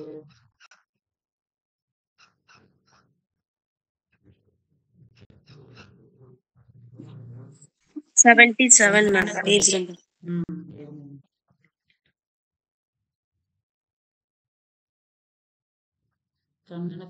மூதுரை. மூதுரை வந்து இந்த அபையார் பத்தி அடிக்கடி ஒரு கொஸ்டின் வந்துடும். ஸோ அபையாரோட நூல்கள்லாம் கொஞ்சம் நல்லா தெரிஞ்சுக்கோங்க, சரிங்களா? ஃபர்ஸ்ட் இது, கல்விக்கு எல்லை இல்லை. மனிதன் பிறந்தது முதல் இறுதி வரை கற்றுக்கொண்டே இருக்கிறான். கல்வி மனிதனை உயர்த்துகிறது. கல்வியும் செல்வமாக கருதத்தக்கது. அது பிறருக்கு தந்தாலும் குறையாமல் வளரும். கல்வியை பிறரால் கைப்பற்றவோ அழிக்கவோ முடியாது. அழியா செல்வமாகிய கல்வியை கற்றவன் எங்கும் எப்போதும் சிறப்பு பெறுவார். எனவே நாமும் கற்போம், வளம் பெறுவோம். மன்னனும் மாசற கற்றோனும் சீர்தூக்கின் மன்னனின் கற்றோன் சிறப்புடையன். மன்னருக்கு தன் தேசம் அல்லார் சிறப்பில்லை, கற்றோருக்கு சென்ற இடமெல்லாம் சிறப்பு. இதை விட படிச்சவனை வந்து யாராலையும் பெருமைப்படுத்தவே முடியாது, சரிங்களா? அதாவது ஒரு அரசன் வந்து அவனுக்கு வந்து சிறப்பு, அவனை பத்தி அந்த அரசன் வந்து அவன் எந்த பகுதியில ஆட்சி பண்றானோ அவன் இந்த ஆட்சி பண்ற அந்த பகுதி வரைக்கும் தான் அந்த மன்னனை பத்தி தெரியும், சரிங்களா? இப்ப நான் தான் ஒரு நாட்டுக்கு அரசன் இல்ல அரசின்னு வச்சுக்கோங்க. இப்ப என்னை பத்தி தெரியணும் அப்படின்னா நான் எந்த இடம் ஃபுல்லா நான் ரூல் பண்றேனோ அந்த இடத்துக்குள்ளதான் எனக்கு தெரியும். மிஞ்சி மிஞ்சி போனா இன்னும் கொஞ்சம் தூரம் தள்ளி தெரியும், சரிங்களா? ஆனா கற்றவனுக்கு அப்படி வந்து அந்த நிலைமை கிடையாது. அவனுக்கு எல்லா இடத்துலயுமே அவனுக்கு மரியாதை உண்டு. எல்லா இடத்துலயுமே அவனுக்கு சிறப்பு உண்டு அப்படின்னு ஔவையாரே சொல்லியிருக்காங்க. பாருங்க, மன்னனும் மாசற கற்றோனும் சீர்தூக்கின், மன்னனும் கூட படிச்சவன ஒரு மரியாதையை தான் நடத்துவார். சரிங்களா? மன்னனின் கற்றோன் சிறப்புடையன் மன்னருக்கு தன் தேசம் அல்லால் சிறப்பில்லை கற்றோருக்கு சென்ற இடமெல்லாம் சிறப்பு அப்படிங்கிறது மூதுரை பாட்டு ஔவையார் வருது. மாசற அப்படின்னா குற்றம் இல்லாமல், மாசு அறனாவே எனது குற்றம் இல்லாமல் அர்த்தம். சீர்தூக்கின் அப்படின்னா ஒப்பிட்டு ஆராய்ந்தால், சீர்தூக்கினா ஒப்பிட்டு ஆராய்ந்தால், தேசம் அப்படின்னா நாடு. மன்னனையும் குற்றம் இல்லாமல் கற்றோரையும் ஒப்பிட்டு ஆராய்ந்து பார்த்தால் மன்னனை விட கற்றவரே சிறந்தவர். மன்னனுக்கு தன் நாட்டில் மட்டுமே சிறப்பு, கல்வி கற்றவருக்கு சென்ற இடமெல்லாம் சிறப்பு அப்படின்னு சொல்றாங்க. அடுத்து நூல்வெளி பாருங்க. இந்த நூலின் ஆசிரியர் ஔவையார். இவர் ஆத்திச்சூடி, கொன்றைவேந்தன், நல்வழி போன்ற நூல்களையும் இயற்றியுள்ளார். மூதுரை என்ற சொல்லுக்கு மூத்தோர் கூறும் அறிவுரை என்று பொருள். சரிங்களா? மூதுரை அப்படின்னா என்ன மீனிங் அப்படின்னா மூத்தோர் கூறும் அறிவுரை என்று பொருளாம். இது வந்து முக்கியமான ஒரு மீனிங். சரிங்களா? நோட் பண்ணி வச்சுக்கோங்க. இதெல்லாம் அப்படியே கேட்பாங்க. மூதுரை என்னும் சொல்லுக்கு பொருள் யாது அப்படின்னு கேட்டாங்கன்னா மூத்தோர் கூறும் அறிவுரை என்பதுதான் பொருள். சிறந்த அறிவுரைகளை கூறுவதால் இந்த நூலுக்கு மூதுரை என பெயர் பெற்றது. சோ மூதுரை என்பது இயற்பெயர் கிடையாது, ஒரு காரண பெயர். சரிங்களா? இந்த நூல்ல வந்து 31 பாடல்கள் உள்ளன. சரிங்களா? மொத்தம் 31 பாடல்கள் இருக்குது மூதுரையில. எத்தனை பாடல்கள் கூட சம்டைம்ஸ் கேட்கறதுக்கு வாய்ப்பு இருக்குது. சரிங்களா? மூதுரையோட ஆசிரியர் வந்து ஔவையார். இந்த பாட்டை மன்னனும் மாசற கற்றோனும் சீர்தூக்கின் அப்படிங்கிறது என்ன சொல்றாங்க அப்படின்னா, அதாவது படிச்சவன மன்னனும் கூட உயர்ந்து பாராட்டுவான். இன்னொன்னு கற்றவனுக்கு எல்லா இடத்துலயுமே சிறப்பு. மன்னனுக்கு அவன் ஆட்சி பண்ணக்கூடிய இடத்துல மட்டும்தான் சிறப்பு அப்படின்னு கல்வியின் சிறப்பை பத்தி அவை சொன்ன பாடல மூதுரை. ஔவையாரோ ஆத்திச்சூடி, கொன்றைவேந்தன், நல்வழிங்கிற நூலையும் எழுதியிருக்கிறாங்க. மூதுரை அப்படிங்கிற சொல்லுக்கு மூத்தோர் கூறும் அறிவுரை அப்படின்னு அர்த்தம். சிறந்த அறிவுரைகளை கூறுவதால் இந்த நூலுக்கு மூதுரை என்ன பெயர்பட்டது. இதுல மொத்தம் 31 பாடல் இருக்குது அப்படிங்கிறாங்க. அடுத்து புக் பேக் பாருங்க. மாணவர்கள் நூல்களை டேஸ் கற்க வேண்டும். கற்க வேண்டும். யாரும் வந்தாங்க, அட்மிட் போயிட்டாங்க.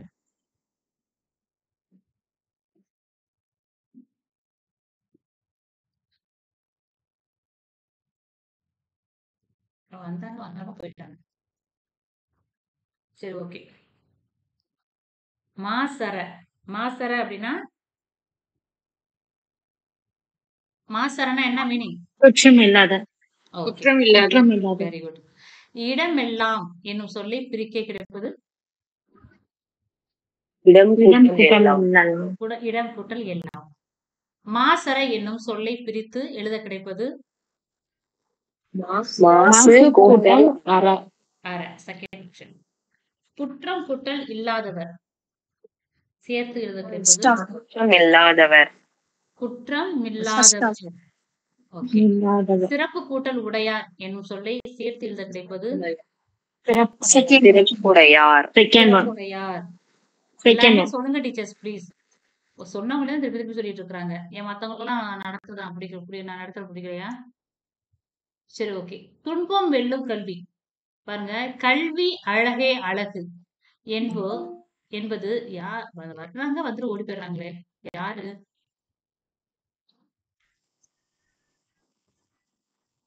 ஜெயந்தி மிஸ் இப்படி மியூட்ல போடுங்க. நானும் ரொம்ப நேரமா அட்மிட் கொடுத்துதான் வெயிட் பண்ணிட்டு இருக்கேன்.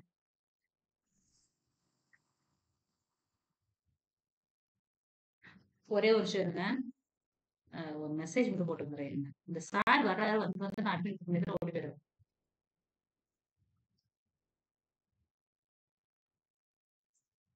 டீச்சர்ஸ் ப்ளீஸ் வந்து நீங்க ஜாயின் பண்றது அப்படின்னா கொஞ்சம் வாங்க, நான் அட்மிட் கொடுக்குறேன். நான் கரெக்டா அட்மிட் கொடுக்குற போகும்போது நீங்க வெளில போயிடுறீங்க.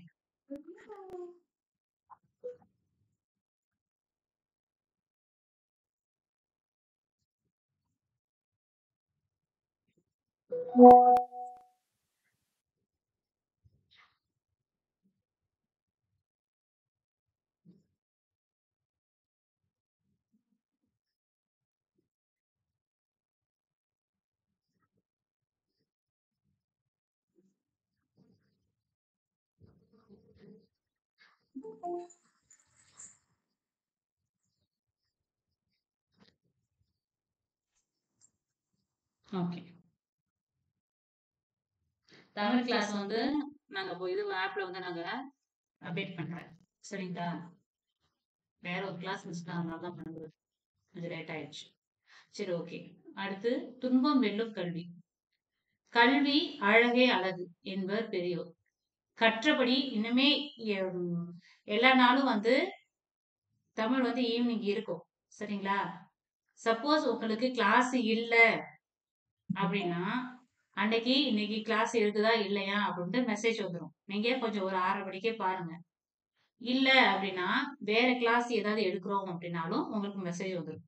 எந்த மெசேஜுமே வரல மிஸ் அப்படின்னா அன்னைக்கு தமிழ் கிளாஸ் ஈவினிங் இருக்குன்னு அர்த்தம். டீச்சர்ஸ் புரிஞ்சுதா உங்களுக்கு? ஓகேங்க. Okay ma'am. Okay ma'am. Okay ma'am. அதை நான் திருப்பி திருப்பி சொல்றேன். திருப்பி நீங்க வந்துட்டு நீங்க எங்களுக்கு மெசேஜ் போடல அப்படின்னு சொல்லக்கூடாது. நீங்க ஒன்றும் சின்ன குழந்தைங்க கிடையாது, எல்லாரும் பெரியவங்க தான். அதனால தான் தெளிவா சொல்லிட்டேன். சார் கொஞ்சம் சிலபஸ் கொஞ்சம் முடிச்சுட்டு அடுத்து ரிவிஷன் பண்ணலாம், கொஞ்சம் சீக்கிரமா முடிங்கன்னு சொன்னோம்னா டெய்லி கிளாஸ் போயிட்டு இருக்குது. சரிங்களா? டெய்லி 7 o'clock ஸ்டார்ட் ஆகுங்க. ஆமா மிஸ். ஆமா, சார் வந்து இன்னைக்கு கிளாஸ் வேணாம்னு சொல்லிட்டாரு அப்படின்னா இல்ல வேற யாராவது எடுப்பாங்கல்ல, இதனால நீ தமிழ் கிளாஸ் வேணாம்னு சொன்னா மட்டும் நான் மெசேஜ் போடுவேன். இருக்குது இல்லங்கிறத மெசேஜ் போடுவேன். இல்ல வேற கிளாஸ் நான் எடுக்கிறேன் இன்னைக்கு ஈவினிங் 7 o'clockனா அந்த இது என்ன சப்ஜெக்டோ அதை நான் போட்டுருவேன். சரிங்களா? நான் எதுவுமே போட்டுருப்பா மெசேஜே வந்து பிளாங்கா இருக்கு அப்படின்னா அன்னைக்கு தமிழ் புக்கை தூக்கிட்டு வந்துருந்தேன். என்ன முதல் நாள் முடிச்சனோ அதோட கண்டினியூட்டியே நீங்க அடுத்த நாள் வந்துருங்க. சரிங்களா? புரிஞ்சுதா தெளிவா எல்லாத்துக்கும்? Okay miss. மேடம். சார் நான் ரொம்ப நேரம் உங்களுக்கு அட்மிட் கொடுத்ததுக்காக நான் உள்ள கிளாஸ் விட்டுட்டு உள்ள வரேன். நீங்க நான் கரெக்டா வரும்போது கட் ஆயிடுறீங்க. Sorry madam. நான் ட்ரை பண்ணேன் மேடம், கிடைக்கல. அதான் இன்னும் கரெக்டா உங்களுக்கு குரூப்ல மெசேஜ் உள்ள வாங்க. ஏன்னா நான் திருப்பி நான் அந்த போன்ல இருந்தோம்னா போன் எனக்கு எக்கோ சவுண்ட் அப்படியே கேக்குது. நான் கிளாஸ் ரெக்கார்ட் பண்ணும்போது அதனாலதான் இப்ப நீங்க உங்களுக்கு இதா கேட்காதுல்ல, அதனாலதான். சரி ஓகே. சரி அடுத்ததான் இந்த மாதிரி ப்ராப்ளம் வராது மேடம். நானும் ட்ரை பண்ணிட்டு தான் இருந்தேன் மேடம். அதான் சார் நான் நீங்க எனக்கு சவுண்ட் கேக்குது. சரி யாரும் அட்மிட் கேக்குறீங்கன்ட்டு நான் உள்ள வரேன். கரெக்டா நீங்க கட் பண்ணிடுறீங்க. திருப்பி மறுபடியும் உள்ள வரணும். சரி ஓகே, கவனிங்க. அடுத்து கல்வி அழகே ஆட்டோமேட்டிக்கா கட் ஆயிடுச்சு மேடம். கற்றபடி நிற்பதே அந்த அழகை பெறுவதற்கான வழி அப்படின்னாங்க. கல்வி அறிவை வளர்ப்பதோடு பண்படுத்தவும் செய்யும். எவ்வளவுதான் கற்றிருந்தாலும் பண்பாடு இல்லாவிட்டால் அந்த கல்வி பயனற்று போகும் அப்படின்னு சொன்னாங்க. இதே மாதிரி திருக்குறள்ல ஒரு குறள் வந்து ரொம்ப நல்லா இருக்கும். அதாவது பல கற்றும் அது எப்படின்னா ஊரோடு ஒன்றி வாழாதவர் பல கற்றும் கல்லாதார் அப்படின்னு வள்ளுவர் சொல்லியிருப்பார். ஊருடன் ஒத்து போகாம ஒரு வாழ்க்கை வாழ்ந்தோம் அப்படின்னா நீ படிச்சு என்ன பிரயோஜனம் அப்படின்னுட்டு வள்ளுவர் கேட்கிறார். சரிங்களா? அதே கருத்து பாருங்க இங்கேயும் வந்திருக்குது. அதாவது எவ்வளவுதான் கற்றிருந்தாலும் பண்பாடு இல்லாவிட்டால் அந்த கல்விக்கு என்ன பயன், அது பயனற்றுதானே போகும் அப்படின்னு சொல்றாங்க. பண்பட்ட மனிதரின் புகழை பல்லாண்டு நிலைத்திருக்கும். எனவே படிப்போம், பண்பாட்டோடு நிற்போம், பார் போற்ற வாழ்வோம் அப்படிங்காங்க. இங்க பார் அப்படின்னா என்ன மீனிங்?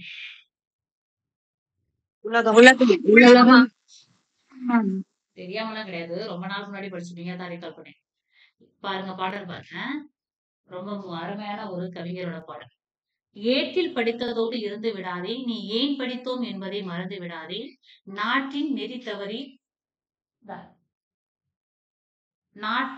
நாட்டின் நெறி தவறி நடந்து விடாதே, நம் நல்லவர்கள் தூற்றும்படி வளர்ந்து விடாதே, மூத்தூர் சொல் வார்த்தைகளை மீறக்கூடாது, பண்பு முறைகளிலும் மொழிதலிலும் மாறக்கூடாது, மாற்றார் கைப்பொருளை நம்பி வாழக்கூடாது, தன் மானமில்லா கோழையுடன் சேரக்கூடாது. இந்த லைனை பாருங்க என்ன சொல்றாங்க அப்படின்னா, மூத்தோர் சொல் வார்த்தைகளை மீறக்கூடாது, பண்பு முறைகளிலும் மொழிதலிலும் மாறக்கூடாது. யார் கூட நம்ம சேர்ந்தா என்ன, நம்ம கேரக்டர் மாத்தக்கூடாது, நம்மளோட பண்பை மாத்தக்கூடாது, மாற்றார் கைப்பொருளை நம்பி வாழக்கூடாது, தன் மானமில்லா கோழையுடன் சேரக்கூடாது. துன்பத்தை வெல்லும் கல்வி கற்றிட வேணும், நீ சோம்பலை கொள்ளும் திறன் பெற்றிட வேணும், வம்பு செய்யும் குணமிருந்தால் விட்டிட வேணும், அறிவு வளர்ச்சியிலேயே வான் முகட்டை தொட்டிட வேண்டும். வெற்றி மேல் வெற்றி வர விருது வரை பெருமை வர மேதைகள் சொன்னதை போல் விளங்கிட வேண்டும். பெற்ற தாயின் புகழும் நீ பிறந்த மண்ணின் புகழும் வற்றாமல் உன்னோடு வாழ்ந்திட வேண்டும் அப்படின்னு பட்டுக்கோட்டை கல்யாண சுந்தரனாக பாடல். சரிங்களா? இந்த பட்டுக்கோட்டை கல்யாண சுந்தரனாருக்கு ஒரு சிறப்பு பெயர் இருக்கு. அது என்ன பெயர்? மக்கள் கவிஞர். கவிஞர். அதை பத்தி அடிக்கடி நிறைய கேள்விகள் வருது. சரிங்களா? நமக்கு சின்ன புக்லயே கொடுத்துருக்காங்க, துன்பம் வெல்லும் கல்வி அப்படின்னுட்டு. அடிக்கடி வந்து இந்த முதல் 2 லைனை கேட்பாங்க. ஏட்டில் படித்ததோடு இருந்து விடாதே, நீ ஏன் படித்தோம் என்பதை மறந்து விடாதே அப்படிங்கிற வார்த்தையை கேட்பாங்க. சரிங்களா? அது சொல்லும் பொருளும் பாருங்க. தூற்றும்படி அப்படின்னா இகழும்படி, மூத்தோர் அப்படின்னா பெரியோர், மேதைகள் அப்படின்னா அறிஞர்கள், மாற்றார் அப்படின்னா மற்றவர், நெறினா வழி, வற்றாமல் அப்படின்னா குறையாமல். இதுக்கான பொருள் வந்து உங்களுக்கு தேவை கிடையாது. ஏன்னா நமக்கே வந்து அது புரியுற தமிழ்ல தான் இருக்குது. நூல்வெளி பாருங்க. எளிய தமிழில் சமூக சீர்திருத்த கருத்துக்களை, சரிங்களா? அதனாலதான் இவர் மக்கள் கவிஞன்னு சொல்றாரு. எளிய தமிழில் சமூக சீர்திருத்த கருத்துக்களை வலியுறுத்தி பாடியவர் பட்டுக்கோட்டை கல்யாண சுந்தரனார். திரை இசை பாடல்களில் உழைப்பவர்களின் உயர்வை போற்றியவர். இதெல்லாம் அப்படியே கொஸ்டினாவே வரும். அதாவது எளிய தமிழில் சமூக சீர்திருத்த கருத்துக்களை வலியுறுத்தி பாடிய திரைப்பட பாடலாசிரியர் யார் அப்படின்னு வரலாம். இல்ல அதாவது உழைப்பவர்களின் உயர்வை போற்றி பாடக்கூடிய புலவர் கவிஞர் யார் அப்படின்னு வரலாம். இல்ல மக்கள் கவிஞர் என்று போற்றப்படக்கூடியவர் யாருன்னு வரலாம். இல்ல பட்டுக்கோட்டை கல்யாண சுந்தரருக்கு வரும் சிறப்பு பெயர் என்னன்னு கூட வரலாம். இதுலயே 4 வினா எடுத்துக்கலாம். சரிங்களா? அதனால ரொம்ப முக்கியமானது. பட்டுக்கோட்டையை பத்தி அடிக்கடி விட்டாட்டு வரும். இது பாருங்க. மாணவர்கள் பிற டேஸ் நடக்கக்கூடாது. தூற்றும்படி மத்தவங்க தூற்றும்படி நடக்கக்கூடாது. நாம் டேஸ் சொல்லும்படி நடக்க வேண்டும். கைப்பொருள் என்னும் சொல்லை பிரித்து எழுத கிடைப்பது. ஓகே, சரி. இந்த இப்ப எங்க போச்சு பிரிக்கும் போதும்?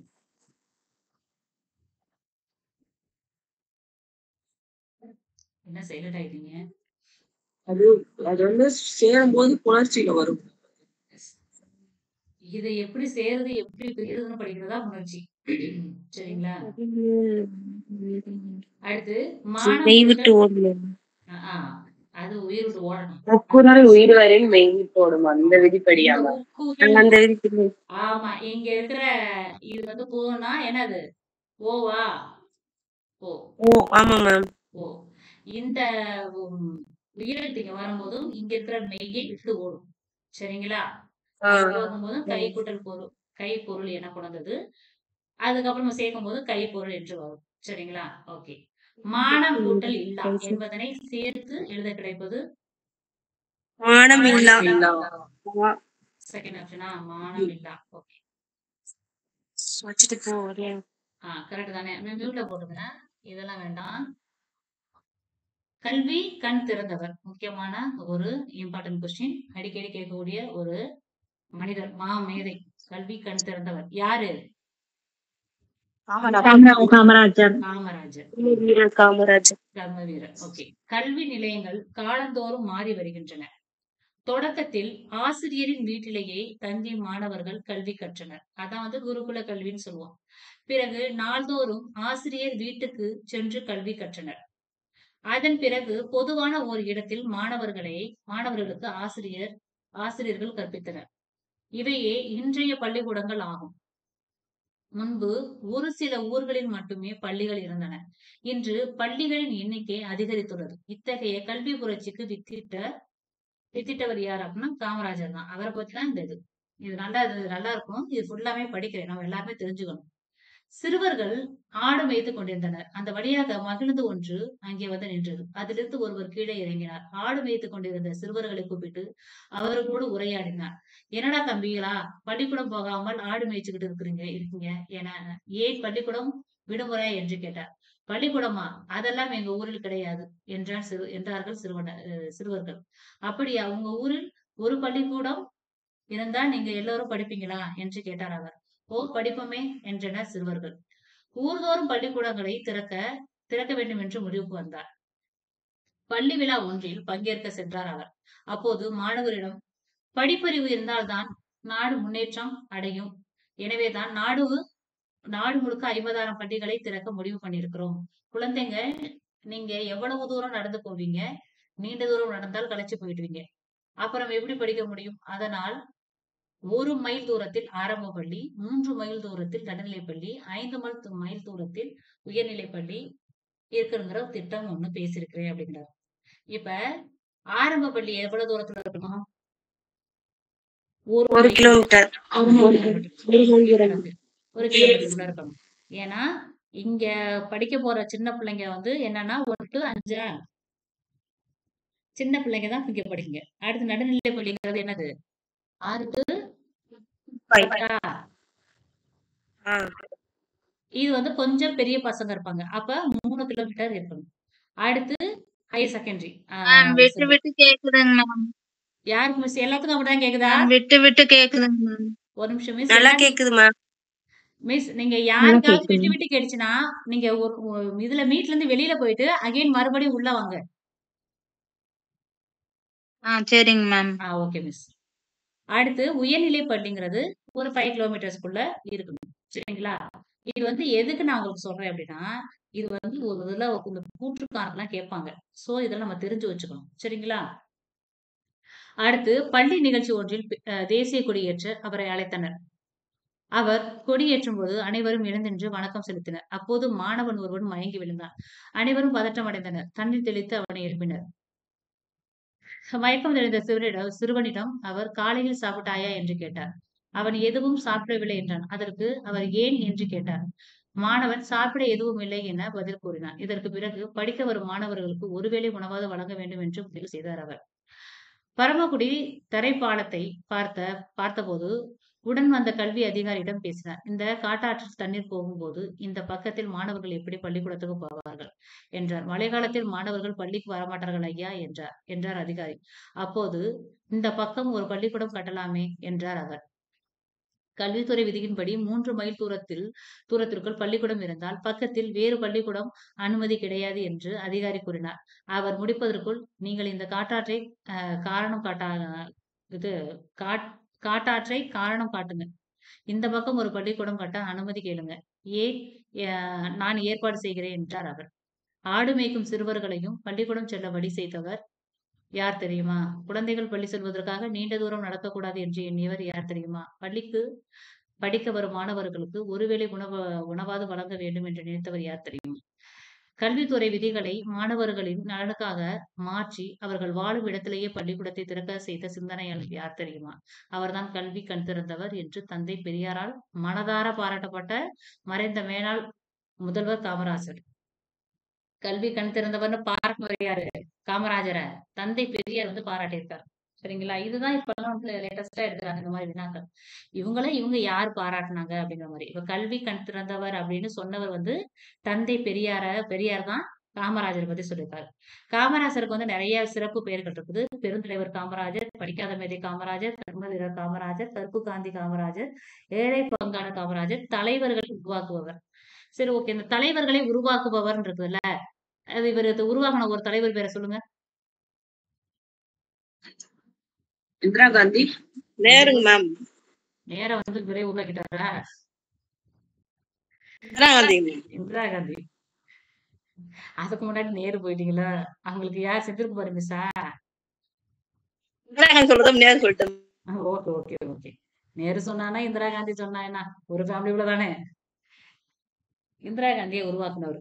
இந்திரா காந்தியை ஒரு மாபெரும் ஆளுமையா உருவாக்குன ஒரு மாமேதை தான் அவர். ஓகே. காமராசரின் கல்வி பணிகள். காமராசர் முதல் அமைச்சராக பதவியேற்ற நேரத்தில் ஏறக்குறைய 6000 தொடக்க பள்ளிகள் மூடப்பட்டு இருந்தன. அவர் வந்து சிஎம்மா வந்து போஸ்டிங் வாங்கினோன்னே 6000 பள்ளிக்கூடம் வந்து தொடக்க பள்ளிகள் மூடி இருந்திருக்காங்க. அவற்றை உடனடியாக திறக்க ஆணையிட்டார். மாநிலம் முழுவதும் அனைவருக்கும் இலவச கட்டாய கல்வி என்ற சட்டத்தை இயற்றி தீவிரமாக நடைமுறைப்படுத்தினார். மாணவர்களின் பசியின்றி படிக்க மதிய உணவு திட்டத்தை கொண்டு வந்தார். பள்ளிகளில் ஏற்ற தாழ்வின்றி குழந்தைகள் கல்வி கற்க சீருடை திட்டத்தை அறிமுகம் செய்தார். பள்ளிகள் வசதிகளை பெருக்க பள்ளி சீரமைப்பு மாநாடுகள் நடத்தினார். இந்த மதிய உணவு திட்டம், சீருடை திட்டம் இதெல்லாம் கொண்டு வந்தது இவர் தான். சரிங்களா? இதுக்கெல்லாம் மதிய உணவு திட்டம் இதுக்கெல்லாம் வந்து இயர்ஸ் பார்த்துக்கோங்க, ரொம்ப முக்கியமானது. ஓகே. மதிய உணவு திட்டத்தை இவர் கொண்டு வந்தாரு. சத்துணவு திட்டத்தை கொண்டு வந்தவர் யாரு? எம்ஜிஆர். எம்ஜிஆர். ராமச்சந்திரன். எம்ஜி ராமச்சந்திரன். ஓகே. அதனாலதான் இன்னைக்கு நிறைய குழந்தைங்க வந்து இப்ப பாருங்க, இப்ப ஒரு இப்ப இருக்க சிஎம் ஸ்டாலின் கூட மதுரையில தானே ஒரு ஸ்கூல்ல வந்து இந்த காலை இந்த மார்னிங் டிஃபன் போடுறது சிஸ்டத்தை கொண்டு வந்தார்ல. இப்ப 2023ல கொண்டு வந்தார் பாத்தீங்களா? அதெல்லாம் வந்து இதோட பரிணாம வளர்ச்சி தான். இவங்கெல்லாம் வந்து முன்னாடியே வந்து விதை போட்டவங்க. பின்னாடி உள்ளவங்க வந்து அதை டெவலப் பண்ணிட்டு வராங்க. இப்ப நிறைய பிள்ளைங்களுக்கு பாத்தீங்க அப்படின்னா காலையிலயும் சாப்பாடு கிடைக்குது, மதியமும் சாப்பாடு கிடைக்குது.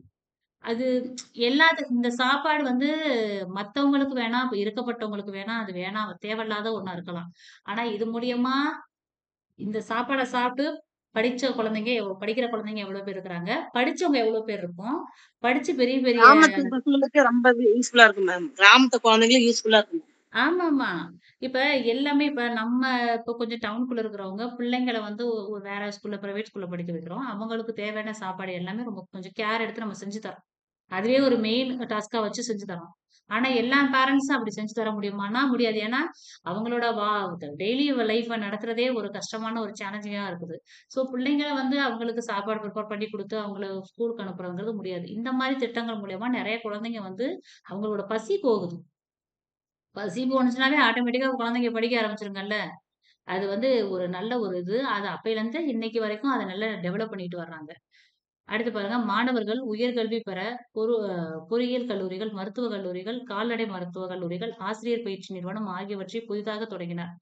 தமிழ்நாட்டில் பல கிளை நூலகங்களை இதோட முடிச்சுக்கலாம் தொடங்கினார்.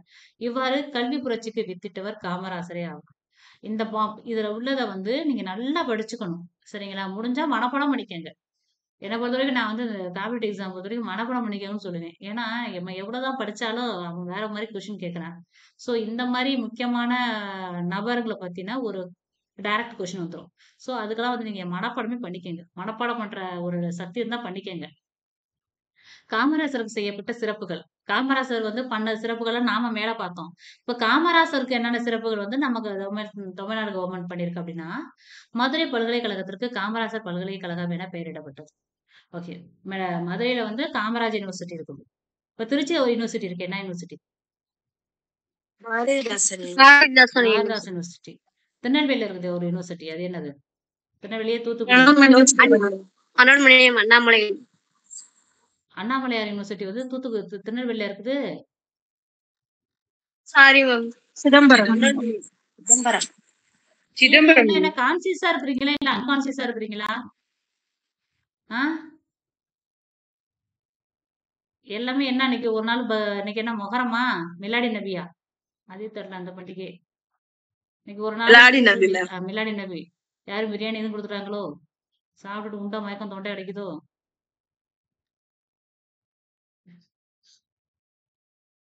கொஞ்சம் எல்லாம் கொஞ்சம் பிரிஸ்கா இருங்க. சரிங்களா? திருநெல்வேலியில இருக்கிற யூனிவர்சிட்டி என்ன யூனிவர்சிட்டி? மனோன்மணியம் சுந்தரனார். மனோன்மணியம் பே. சுந்தரனார் யூனிவர்சிட்டி. யார் அந்த மனோன்மணியம் பே. சுந்தரனார்?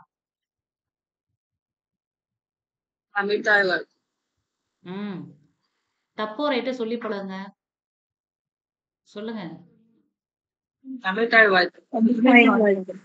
ஓகே. அது எந்த நூல்ல இருந்து எடுத்திருப்பாங்க? ஆக்சுவலி எந்த நூல்ல இருந்து அவர் அந்த மனோன்மணியம் அந்த நாடக நூல் இருக்குதுல்ல, அது வரும். அது வந்து நாடக நூல். அதாவது அது அந்த இதுக்கே ஒரு முக்கியமான குடுத்திருப்பாங்க.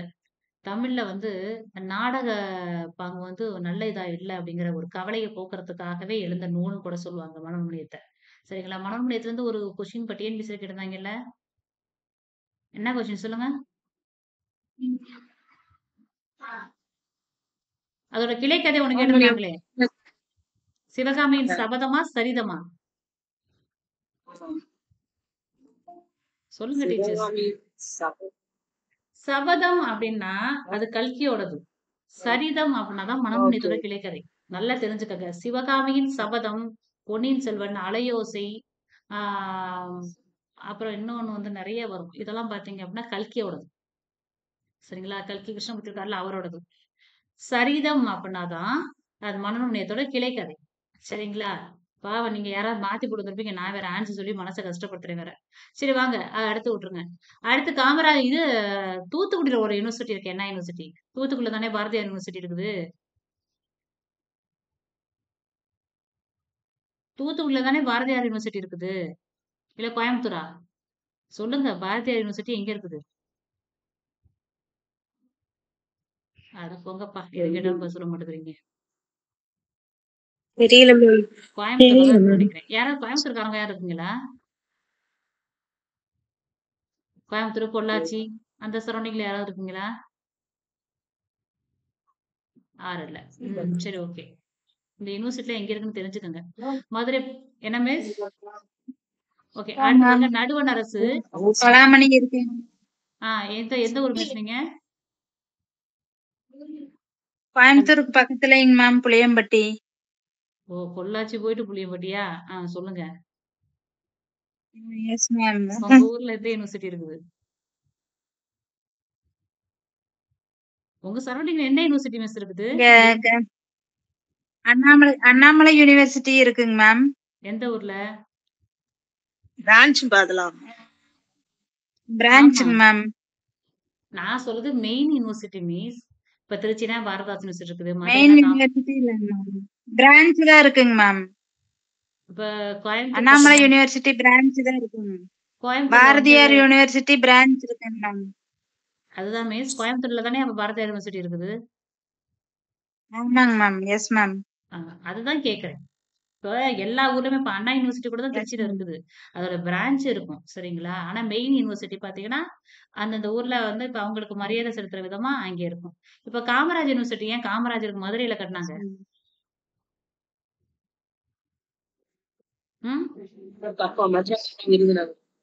புரியல மிஸ்.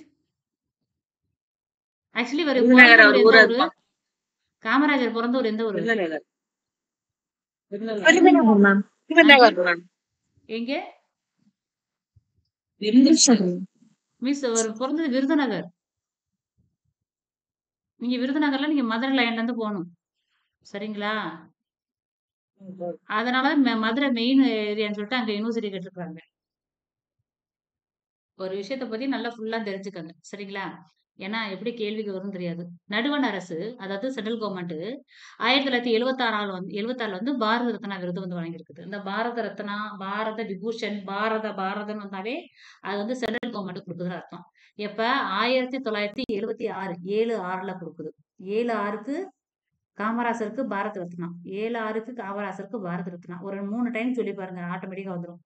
காமராசர் வாழ்ந்த சென்னை இல்லம் மற்றும் விருதுநகர் இல்லம், இந்த பாருங்க கீழேயே ஒரு ஊர் பேரை போட்டுருக்குது, ஆகியன அரசுடைமை ஆக்கப்பட்டு நினைவு இல்லங்களாக மாற்றப்பட்டுள்ளன. அதெல்லாம் கவர்மெண்ட் வந்து அதை டேக் ஓவர் பண்ணிக்கிட்டு அது வந்து என்னன்னா, இப்ப நீங்க சுத்தி பார்க்க போகணும் இப்ப சென்னை அப்படின்னா, நீங்க சென்னையில இருக்குது உங்களுக்கு, நீங்க அந்த என்ன சொல்ல கரெக்டா, இந்த எக்மோர் ஸ்டேஷன் வந்து நம்ம எனக்கு கரெக்டான எக்ஸாக்டான இடம் தெரியல. அதுல பாத்தீங்கன்னா நம்ம பார்த்து வந்துருக்கிறேன் நான்.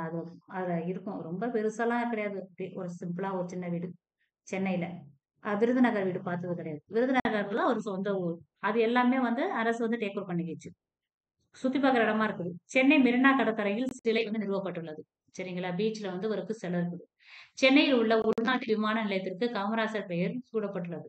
உள்நாட்டு விமானத்துக்கு, அதாவது இந்த லோக்கல் ஃபிளைட் எல்லாம் போயிட்டு வரும் பாத்தீங்களா, அந்த இதுக்கு வந்து காமராஜர் இது பேரு தான் இருக்குது. கன்னியாகுமரியில் காமராஜருக்கு மணிமண்டபம் 2/10/2000, சரிங்களா? 2/10/2000 அப்படிங்க வச்சுங்க. அதாவது 1 2 அப்படிங்கிற மாதிரி இது பெருக்கிட்டீங்கன்னா உங்களுக்கு 2000 வந்துடும், அப்படிங்க வச்சுக்கோங்க. அங்க வந்து காமராசருக்கு மணிமண்டபம் இருக்குது. ஆண்டுதோறும் காமராசர் பிறந்த நாளை ஜூலை 15ஆம் நாள் என்னன்னு சொல்றோம்? கல்வி வளர்ச்சி நாளா சொல்றோம். ஜூலை எஜுகேஷன் டெவலப்மெண்ட் டே, சரிங்களா? கல்வி வளர்ச்சி நாளா கொண்டாடுறோம். இதெல்லாம் முக்கியமான டேட்டாஸ், நீங்க ஞாபகம் வச்சுக்கோங்க. ஆமா, நிறைய கத்துக்க வேண்டியது இருக்குது, நிறைய ஆன்சர் சொல்லுங்க. அடுத்து, பள்ளிக்கூடம் செல்லாததற்கு ஆடு மேய்க்கும் சிறுவர்கள் கூறிய காரணம் என்ன? ஊரில் பள்ளிக்கூடம் இல்லை. ஊரில் வந்து பள்ளிக்கூடம் இல்லை, சரிங்களா? அடுத்து, பசியின்றி சொல்லி பிரிங்க. பசி கூட்டல் இன்றி. படிப்பறிவு பிரிங்க. படிப்பு செகண்ட் படிப்பு கூட்டல் அறிவு. ஓகே. காடு கூட்டல் ஆறு. காட்டாறு ஃபர்ஸ்ட் காட்டாறு. சரி, இது வந்து இது யாராவது இந்த காடு கூட்டல் ஆறு காட்டாறு என பிரிந்ததுக்கு அர்த்தம் சொல்றீங்களா? கரெக்டா புணர்ச்சியோட சொல்றீங்களா? யாருக்கா தெரியுமா?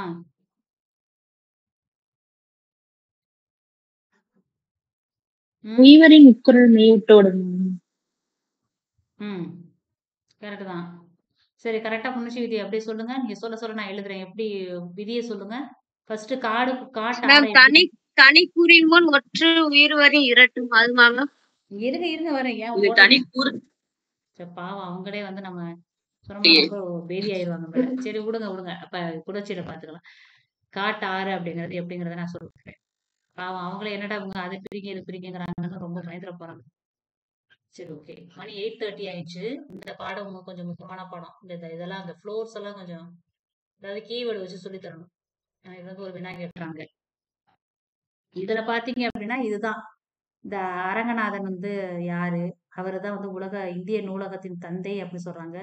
இவரோட பிறந்தநாள் டேட்டை தான் வந்து அதாவது இந்த லைப்ரரி டே வந்து கொண்டாடுறாங்க. இது இது மட்டும் தான் முக்கியமான டேட்டா. ஆனா இதை வந்து நம்ம தெரிஞ்சுக்கணும். சரிங்களா? இணை எழுத்துக்கள் பிறக்கும் இடம். ஓகே, 8:30 ஆயிடுச்சு. இல்ல இன்னும் ஒரு 1/4 மணி நேரம் நடத்தட்டுமா? போதுமா? இல்ல 1/4 மணி நேரம் நடத்தலாமா டீச்சர்ஸ்? நீங்க தான் சொல்லணும். Okay ma'am. எவ்வளவு நேரம் நடக்கும்? Okay ma'am. நீங்க சொல்லுங்க சார். மத்தவங்க எல்லாம் பாவம் ஹவுஸ் ஒய்ஃப் தான் இருக்காங்க. சொல்லுங்க. இலக்கணம் நாளைக்கு ஓகே மேம், நடத்தலாம் மேம். நடத்தலாமா? இது வந்து ஒலிக்கும் இணை எழுத்துக்கள். இணை எழுத்துக்கள் நம்ம நல்லா சொல்லி தரணும். சரி, இதை மட்டும் கொஞ்சம் பாருங்க. நடத்தலாமா? எல்லா லேடிஸும் வந்து சின்ன பிள்ளைங்க வச்சிருப்பாங்க. உங்களுக்கு பசிக்கும்ல. ஓகே.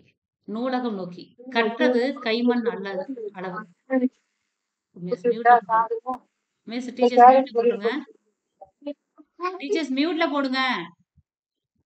பாருங்க, கற்றது கைமண் அளவு கல்லாதது உலகளவு அப்படின்னு சொன்னவங்க யாரு? அவையார் மேம்.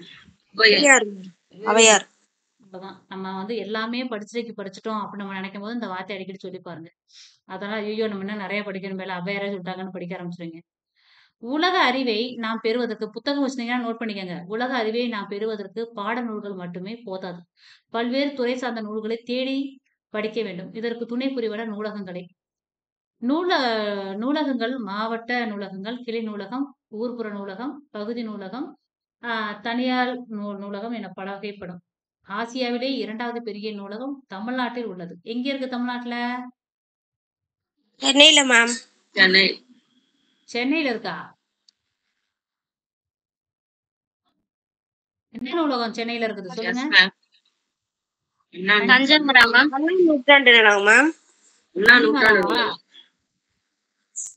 கன்னிமாராவா இல்ல இந்த அண்ணா பெரிய நூற்றாண்டு நூலகமா? அண்ணா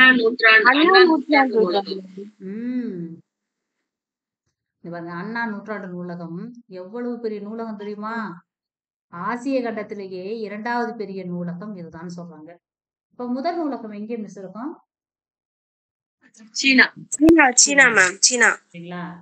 இந்த பாருங்க, இங்க இருக்குது. ஆசிய கண்டத்திலே மிகப்பெரிய நூலகம் சீனாவில் உள்ளது. முதல் இடம்னா சீனா, 2வதுல வந்து இந்தியா தான். சரிங்களா? இந்தியாவில் வந்து தமிழ்நாட்டுல தான் வந்து ரொம்ப பெரிய நூலகம் அண்ணா நூற்றாண்டு நூலகம் இருக்குது. இதெல்லாம் நோட் பண்ணிக்கோங்க. ஆசிய கண்டத்திலேயே பெரிய நூலகம் எங்க இருக்குன்னா நம்ம சென்னையில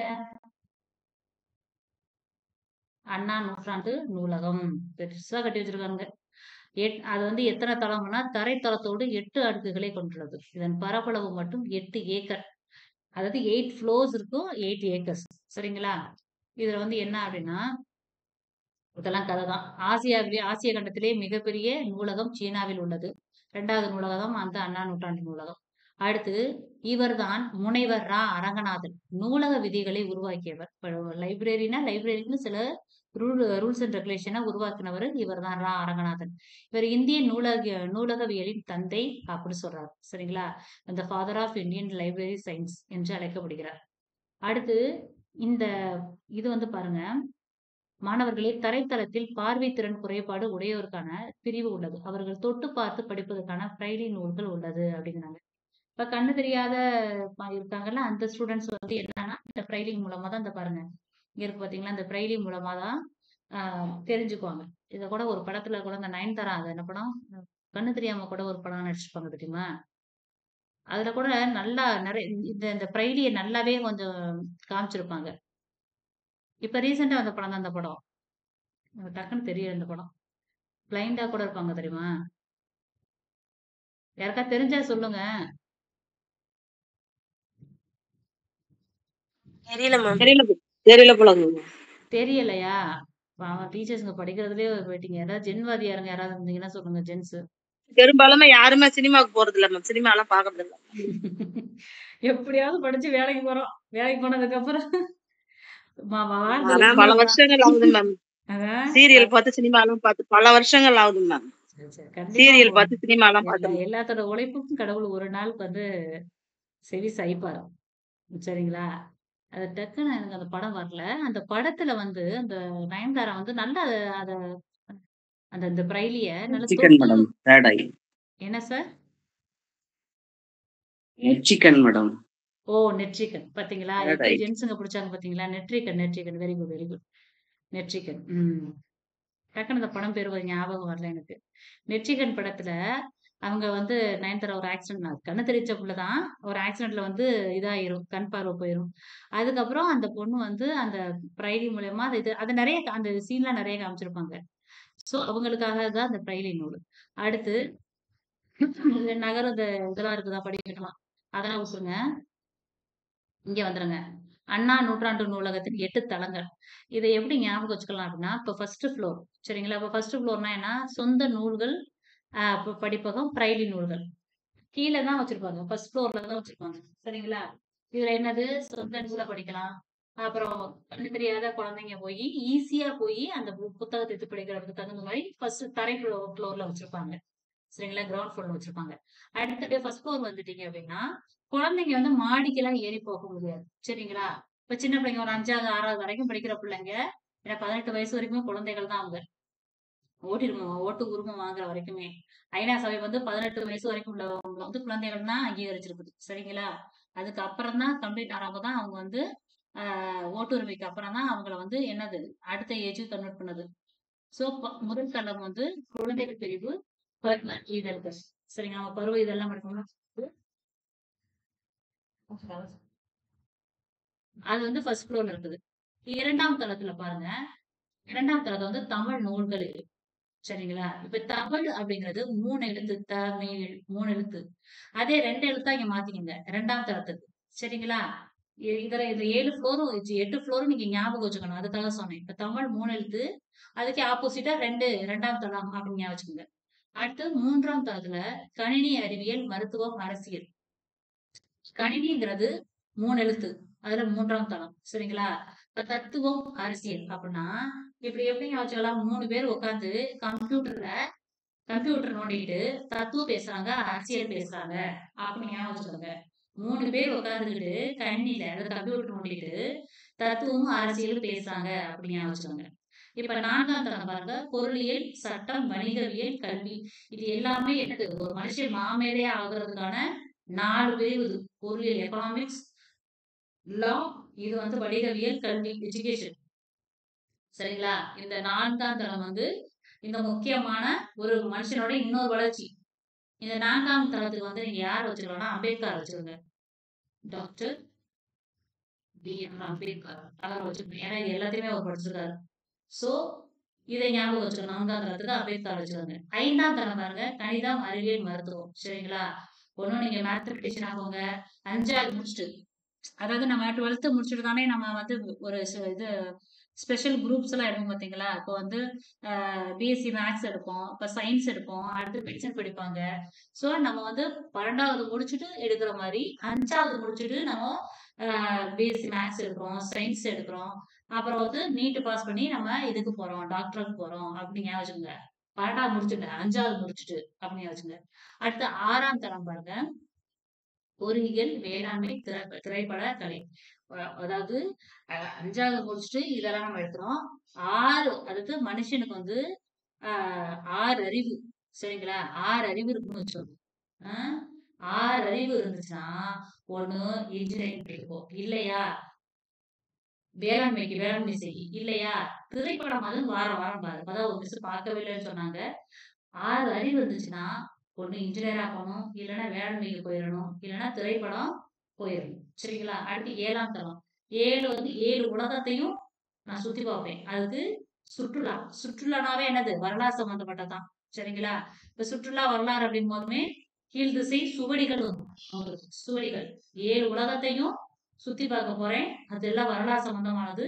சுவடிகள் அப்படி கனெக்ட் பண்ணிக்கோங்க. 8ஆம் தளம் பாத்தீங்க அப்படின்னா கல்வி தொலைக்காட்சி நூலகத்தோட அந்த ஆபீஸோ அந்த லைப்ரரியோட ஆபீஸ் எல்லாம் வந்து அட்மின் ஒர்க் எல்லாம் மேல லாஸ்ட் ஃப்ளோர்ல நடக்கும் அப்படின்னு ஞாபகம் வச்சுக்கோங்க. அடுத்து நூலகத்தில் படித்து உயர்நிலை அடைந்தவர்கள் சிலர். அறிஞர் அண்ணா. அண்ணா வந்து இந்த டிஎன்பிஎஸ்சி கொஸ்டினே கேட்டிருந்தாங்க. 2 கொஸ்டின் வந்து அண்ணா பத்தியே இருந்துச்சு. சரிங்களா? அதிகமா வந்து புத்தகம் வீட்டுக்கு ஒரு புத்தகம் வேணும். கண்டிப்பா வந்து நமக்கு ஒரு மனுஷனுக்கு உணவு, உடை, இருப்பிடம் என்பது எப்படி ஒரு அடிப்படையான ஒண்ணோ, அதே போல புத்தகமும் ஒரு அடிப்படையான ஒண்ணுதான் அப்படின்னு சொன்னவரு அறிஞர் அண்ணா. புத்தகத்துக்கு அதிக இம்பார்ட்டன்ட் கொடுத்தவர். ஜவஹர்லால் நேரு வந்து தன்னுடைய மகளுக்கு தான் சிறையில் இருக்கும் போதே தன்னுடைய மகளுக்கு அதிகமான புத்தகங்களை படிக்க சொன்னவர், பிளஸ் படிச்சவரும் கூட. சரிங்களா? அம்பேத்கர் பத்தி சொல்லவே வேணாம். அவர் ஒரு புத்தக புழு. அவர் பேருக்கு பின்னாடி உள்ள டிகிரியை போடுறதுக்கையே தனியா வந்து என்ன பண்ணணும்? ஒரு டிக்ஷனரியே தயார் பண்ணணும். கார்ல் மார்க்ஸ் இவங்க எல்லாமே பாத்தீங்கன்னா புத்தகங்கள் படிச்சு படிச்சு உயர்வான நிலைக்கு போனவங்க. அடுத்து இங்க வந்து பாத்துருங்க. சிறந்த நூலகர்களுக்கு டாக்டர் சா. ரா. அரங்கநாதன் விருது வழங்கப்படுது. சரிங்களா? யாரு சிறந்த லைப்ரரியனோ அவங்களுக்கு வந்து இந்த சா. ரா. அரங்கநாதன் விருது வந்து வருஷந்தோறும் கொடுக்குறாங்க. சரிங்களா? அடுத்து இதுல முக்கியமான நாள் பாத்தீங்கன்னா இந்த நாள் ஒண்ணு வரும், பிறந்த நாள் ஒண்ணு வரும். அது நவம்பர் 13 தான் நினைக்கிறேன். என்ன சொல்லுங்க. சா. அரங்கநாதனோட பிறந்தநாள் நவம்பர் 13 வரும்னு நினைக்கிறேன். அன்னைக்குதான் வந்து இந்த நாளை கொண்டாடுவாங்க. தேசிய நூலக தினம் வந்து ஆகஸ்ட் 13. தேசிய நூலகர் தினம் வந்து ஆகஸ்ட் 12. ஆகஸ்ட் 12. ஆகஸ்ட் 9 வந்து தேசிய நூலக தினம். சரி, ஓகே, நோட் பண்ணிக்கங்க. ஆகஸ்ட் 12. ஆகஸ்ட் 9 ஆகஸ்ட் 9 தேசிய நூலக நாள். சரிங்களா? அந்த நாளை ஞாபகம் வச்சுக்கோங்க. சரி, ஓகே. இன எழுத்துக்கள் வந்து இது கரெக்டா கொஞ்சம் நடத்தணும். சரிங்களா? டைம் எடுத்து நடத்தணும். இது அப்புறம் பார்க்கலாம். சரிங்களா? நாளைக்கு பார்க்கலாம். நாளைக்கு சாரி என்ன கிளாஸ் போட சொல்றேன்னு சொல்றேன். நான் வந்து சொல்லி கேட்டுட்டு நான் உங்களுக்கு வந்து நான் இது பண்றேன். மெசேஜ் போடுறேன். சரிங்களா? என்ன கிளாஸ் மெசேஜ் போடுறேன். Okay. Okay. Thank you. Thank you.